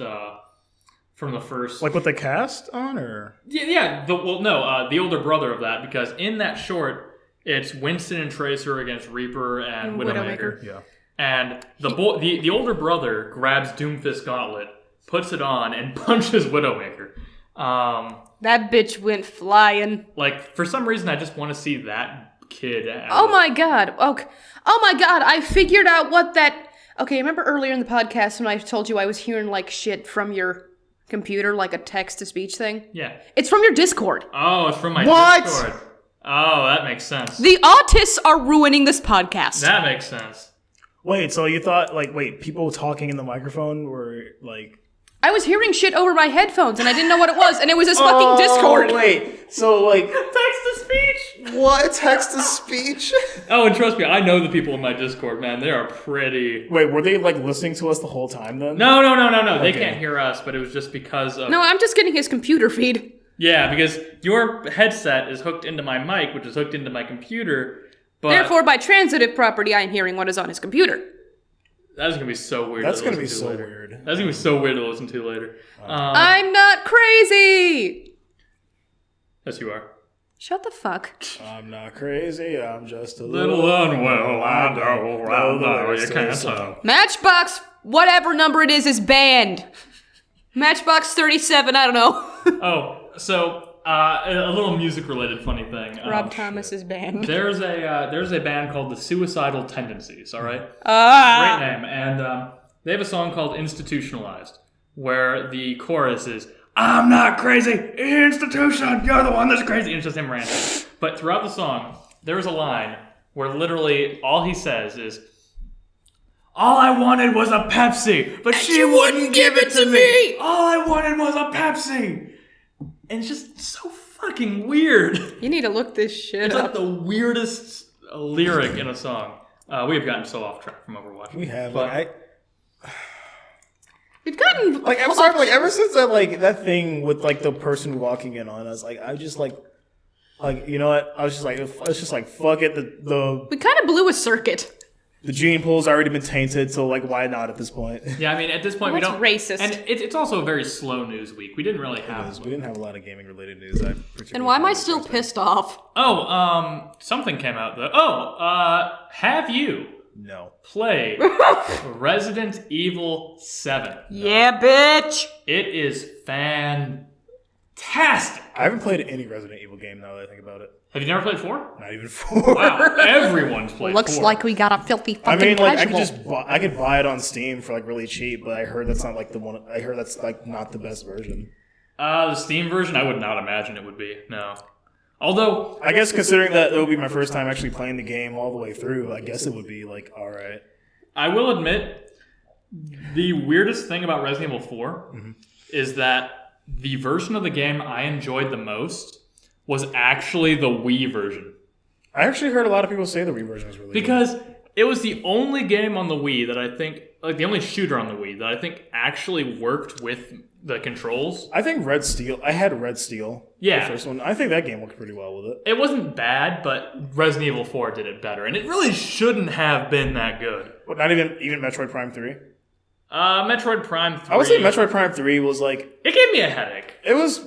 I liked it, but I don't think the game was it wasn't that good in my opinion. It gave me a headache sometimes when I was playing it, just shooting and just how the visuals looked. I was honestly curious. Like I was honestly curious to how people played it on the GameCube because, like, let's be honest, like FPS on the GameCube were like the most miserable fucking experience. Yeah, I mean, I remember. I think is it because that because it had like the lock on that made it a lot easier. Yeah. Okay. Well, and I will admit, actually, Resident Evil 4 on the Wii was not forgiving at all with how you aimed. So you just kind of instinctively, and because it's survival horror on the Wii, you were usually scared by a lot of the jump scares that happened. Mm-hmm. So it kind of added a lot of tense to it because you would immediately like try to aim and you'd be like shit, and you'd be shaking. So it'd be really hard to hit your target. But it was still a lot of fun.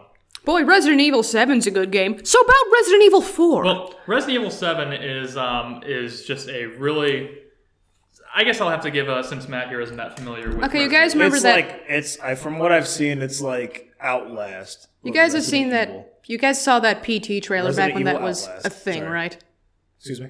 You guys remember that PT trailer before that shit got canceled? Yeah. The Silent Hill? Yeah, it's Yeah. pretty evocative of that. It's obviously not the exact same thing, but there's certain there's a similar kind of visual style. Which is not a bad visual style at all. I mean, Oh no, I love the way this game looks. I mean, it is kind of like Outlast, but better than Outlast because the combat in Resident Evil 7 is just what it needs to be. It's survival horror. It's survival horror. I mean, it's not the most responsive, but that's the point. You with survival horror, if you have great controls and you have perfect control of your character, it doesn't really add as much of the, tense, like you're not really tense if you can just dodge everything like that easy. Have you played The Evil Within? Because I've been thinking about getting that too, and I heard The Evil Within is I hear like there's a lot of comparisons. I heard it's basically like Resident Evil, but like another franchise. It's an interesting take on the whole zombie survival horror thing. Mm-hmm. And it doesn't look a thing like the Resident Evil games that came before it so far because we haven't finished the game yet. Well, it looks very unique though. Like I said, I love the way this game looks. Well, then again, for some reason, Capcom always knows how to make their games look graphically good. Mm-hmm. Or I remember when Resident Evil 5 first came out, I was fucking blown away. Resident Evil 5 was great. And the textures and visuals in this game, like I said, are fantastic. Everything looks about as real as I think as a game of this era can look. Yeah, and these are great graphics. I guess we should kind of also put us into a little bit of perspective, but Resident Evil first came out in 1994, 95, somewhere around there. Just somewhere around that. I don't know exactly when it came out. And it was very cool. It was a fixed camera. You've seen gameplay of Resident Evil, yeah, right? Of course. Well, the original Resident Evils had this fixed camera going around this big eccentric mansion. And just everything looked really over the top. The voice acting was over the top. Gameplay was kind of over the top at some points, but very simple. 90s, early 2000s, what do you expect? And Resident Evil 2, 3, a lot of these games were like the that. Same.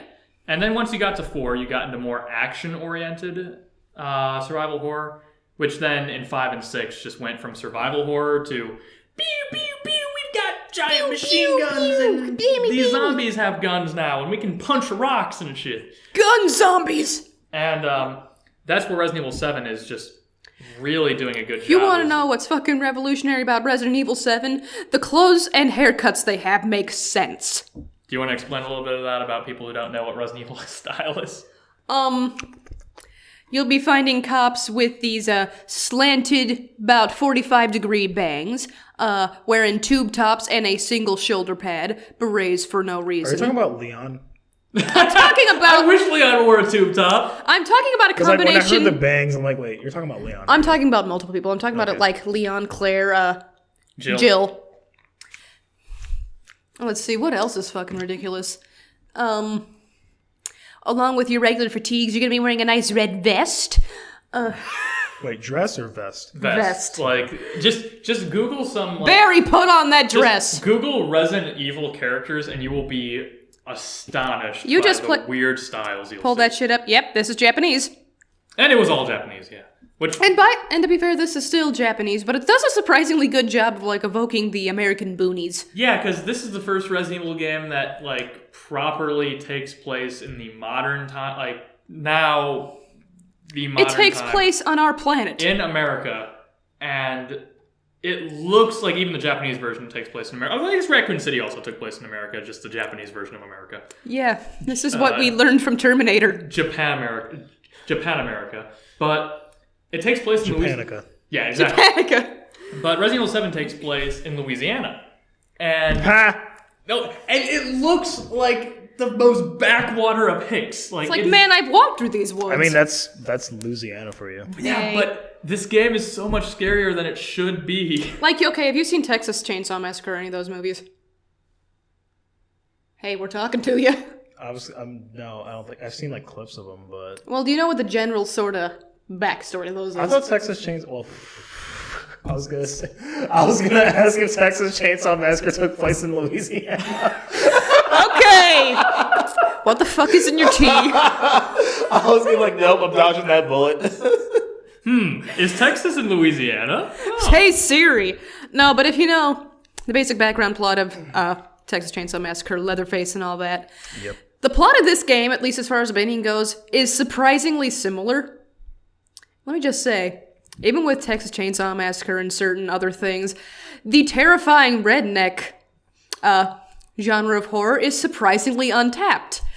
But this Resident Evil 7 is really getting into that, and speaking as someone who, even when I watch horror games, I usually don't get very scared, and I know that's a common thing, but even if I'm just watching him play Resident Evil 7, it's like, Jesus, this shit's pretty fucking intense. Resident Evil 7 made me a bad Resident Evil player because in Resident Evil, the common thing is that you don't find a lot of ammo.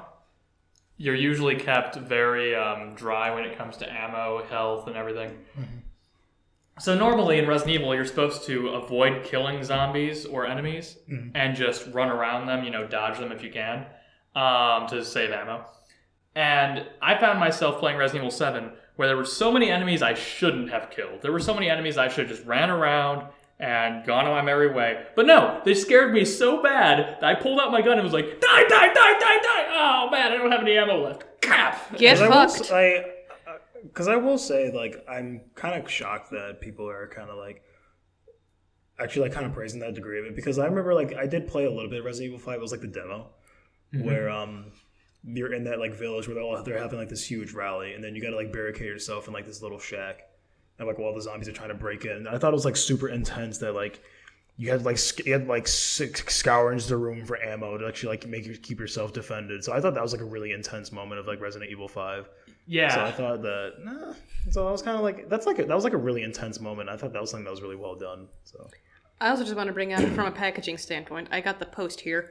Okay, you know that in Japan, it's called Biohazard. This packaging is actually really clever because it's the 7th game. So in Japan, they call it Biohazard, and they get the 7 from the shape of the Z. You see that? But in America, they get the VII shape from evil. I just think that's clever. I see. That's pretty cool. I thought you saw that the first time. This would be a much better podcast if we had accompanying visuals. Wait, so in Japan it's called Biohazard Resident Evil? And don't get confused, buddy. Wow, that's I think Biohazard is a way better name. Yeah. To be honest, yeah. But we had to call it Resident Evil here in the States because there was already another game at the time called Biohazard, and lame. Yeah, I know. Boy, that must have been a very good game. Too. Oh, it was a bad game. No. Have you played it? I've seen someone play it. It's Oh, really bad. wow. I need to see that, actually. But yeah, it's got clever packaging. Yeah, and That's all. well, and the game's also really well paced because, without giving too much of the story away, at the beginning of the game they introduce you to like 5 or 6 different characters. Okay, hang on. You've been having this weird fucking look on your face for the past 20 minutes. Probably because I'm sleepy. I mean, it's starting to creep me out because you're reminding me of the blank stares some of the characters in Resident Evil 7 have, like at times, and it's just Oh shit, he's one of them! yeah, the old lady. Yep. But It's probably because I'm really sleepy. all right, so we'll wrap this up here since we're approaching the thing, and then I'll just wrap this up. But That's surprisingly a shorter one, though. We're only about around 44 minutes. but we went a little bit over on went the a little bit political, over, so. Extensive pauses because some people were coming into the room. Yeah, you're not bitter Why'd at you all. look at me? I meant to be looking at the door. Yeah, you look. I thought She you still looked left like her stuff here, by the you way. were like look. That's Wait, his no, shit. That's my charger. Oh, okay, good. I thought that was what the yours fuck at are you first. talking about? I was like, man, that's weird. Oh my god, she's still here! But anyway, one of the great things about Resident Evil 7 is that you meet 5 or 6 characters at the beginning of the game, and they all have such a different aspect of survival horror that they bring to it. You know, one's like nigh unkillable, one's just generally psychologically creepy, one... Shit gets freakier the longer it goes on. Yeah, and you get all of these different types of survival horror inside this one game, and while I'll admit some are better than others, it's very effective. It's just overall a very scary game. It's probably one of the scariest games I've played in a while. That being said, I highly recommend it. I advise you play it. I'm like the biggest bitch when it comes to like horror games. Dude, Like I am a absolute bitch. I'm a bitch too. I am a total fucking bitch. I get scared by playing, I don't know, fucking... What's that one game on like Gary's mod where you like play as like this invisible guy? Oh, is it The Hidden? The Hidden or something? Yeah. That game like even gets me a little ampy. So I am a bitch. Dude, I swear, did I piss my pants when I played Slender Man? I think I might have. Oh my god, you are a bitch. But the thing is, I forced myself to play this because I love being a super scared bitch. I love Resident Evil. And I love Resident Evil because Oh my god. the consensus of horror games I've learned is that, and it's why Let's Players love Like them. I know, because I have a feeling like if we were to do this, like as like our first Let's Play, if we ever want to do that, you would like force me to like play like we would actually do a Let's Play Resident Evil 7. You would put me at the helm of it. Well, because here's the thing. He'd probably make me play it just so I'd be humiliated. Well, because here's the thing, and it's why Let's Players always love to play survival horror games, because horror games are terrible to play. They are just masochistic. You hate it because it scares you. But for someone else to watch you play, there's nothing better. Which is, when I was a kid, I watched... Oh god, they get to watch it in their house, in the comfort of their bed, all the lights on, it's noon, they're not alone. Yeah. It's high noon. God fucking... Genji deflect. But as a child, I always watched my cousins play Resident Evil 1, 2, 3, all the Resident Evil games. And I thought it was the coolest thing because I just got to watch... I didn't actually have to play it. Now that I have to actually play it, I'm scared out of my goddamn wits. Yeah. IGN final score 7.8 out of 10. Too much evil. Too much hazard. Too much. That was actually pretty funny. Too much evil. But anyway, I'm sorry, but Hoenn had way too much fucking water. I don't care like what people say. I don't care how many people give that shit, like give that review shit. Hoenn had too much goddamn water. you did surf a lot in that game. Hoenn was, I understood what that they was like meant. the most annoying fucking part of Hoenn. I loved Hoenn, but goddamn it, was there too much water. I understand what the criticism was. However, just that sheer phrasing is the funniest fucking thing in the world. I mean, That was pretty funny. I think two of my favorite phrasings are the too much water, and then when Oblivion or Skyrim remastered boasted new water. I thought you were gonna talk about like how Far Cry 3 was like regarded as Skyrim with guns. I mean, it basically was. What about whenever someone says kinda X was. X thing is the Dark Souls of no, Y Fallout thing? 4 was fucking Skyrim with guns. Fallout 4 was Skyrim with guns and a poor leveling system. Fallout 4 was Fallout shit. 4 was Fallout except not What if good. do you want like you want like in a few days? You want like record like a quick snippet of like why we hate Fallout 4 so much? Oh yeah, definitely. I mean, Fallout 4 is just fucking terrible, and I hate that game. I actually never played Fallout 4. I streamed Fallout 4 the first day I had it, the first day I bought it, first day I played it. I went into a bunker, realized I was under-equipped for shit, and went outside the bunker. When I came outside the bunker, I somehow was 750 feet in the air and fell to my death. Wait a minute, wasn't Fallout 4 the one you played a little bit with me? Yeah. It wasn't Game sucks. as bad when we started it. When did it start? No, but like the thing is, like imagine Fallout 4 is like this fresh lawn of this big ass house you've always wanted, and then like, cause like I was so excited for Fallout 4, and then you're like a little rabbit comes and visits you.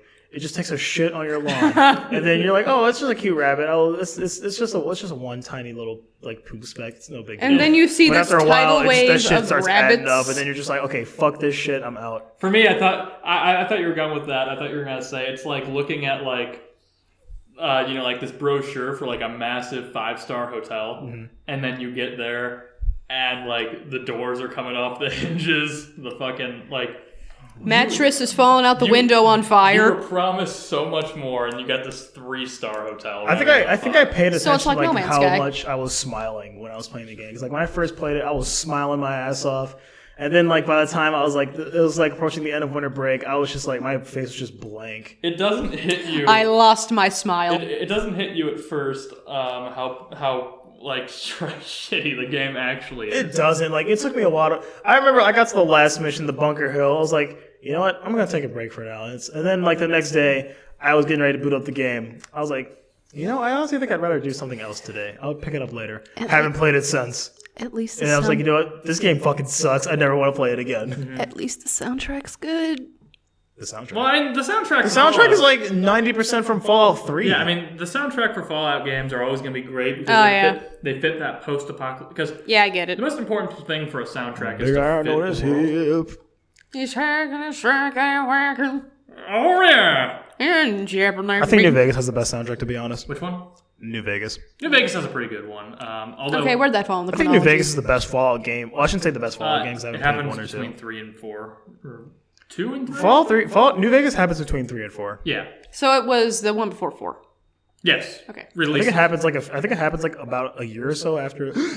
Excuse me. I think it happens around the same time actually. I think it happens like a couple months after the Yeah. events of Fallout 3. And the thing about New Vegas's soundtrack, which probably made it probably the best, is that how well it fit with the area of the game. Because in Fallout 3, you were in the DC area, so your soundtrack kind of was just typical pre-war soundtrack. But when you were in New Vegas, where you had the imagery of, New Vegas, the casinos, the bright lights, the flashing stuff, and then you had, Dean Martin and stuff, it just made the complete package. Also, the biggest problem with Fallout 4's soundtrack is that it was too self-aware. Like, you're getting songs about, like, atom bomb, baby, and just, like, about, like, bombs and uranium and just, like, Get it. radiate. Like, it was just way too self-aware. Get it? I mean, you kind of had that in 3 with, like, Set the World on Fire was kind of the biggest example of that. or oh bonga bonga bonga, I don't want Exactly, to that conga, song. na, na, na, na, It was, na. but it wasn't to the same extent as Fallout 4. No. Fallout 4 was just way too self-aware. But what made that make sense in 3 was that back in the pre-war era, there were songs about the atomic bombs and stuff, but they weren't like. But that wasn't the majority of songs at the time. No. Which is why New Vegas. I mean, there were plenty of songs about Vegas because Vegas was popular. Wouldn't it be wacky if we, still made pop songs about major threats? What the fuck? Who's a major pop star right now? Ariana Grande comes out with a song like, ooh, don't want to get blown up by ISIS. Cause baby, you're an atom bomb. Trump with me now. Trump with me now. Oh, Trump with me now. And with that, we should bid adieu. I got a pocket full of ISIS. Oh my god. Hey now. Is it too you're a late now to terrorist. Is it too late now to say treaty?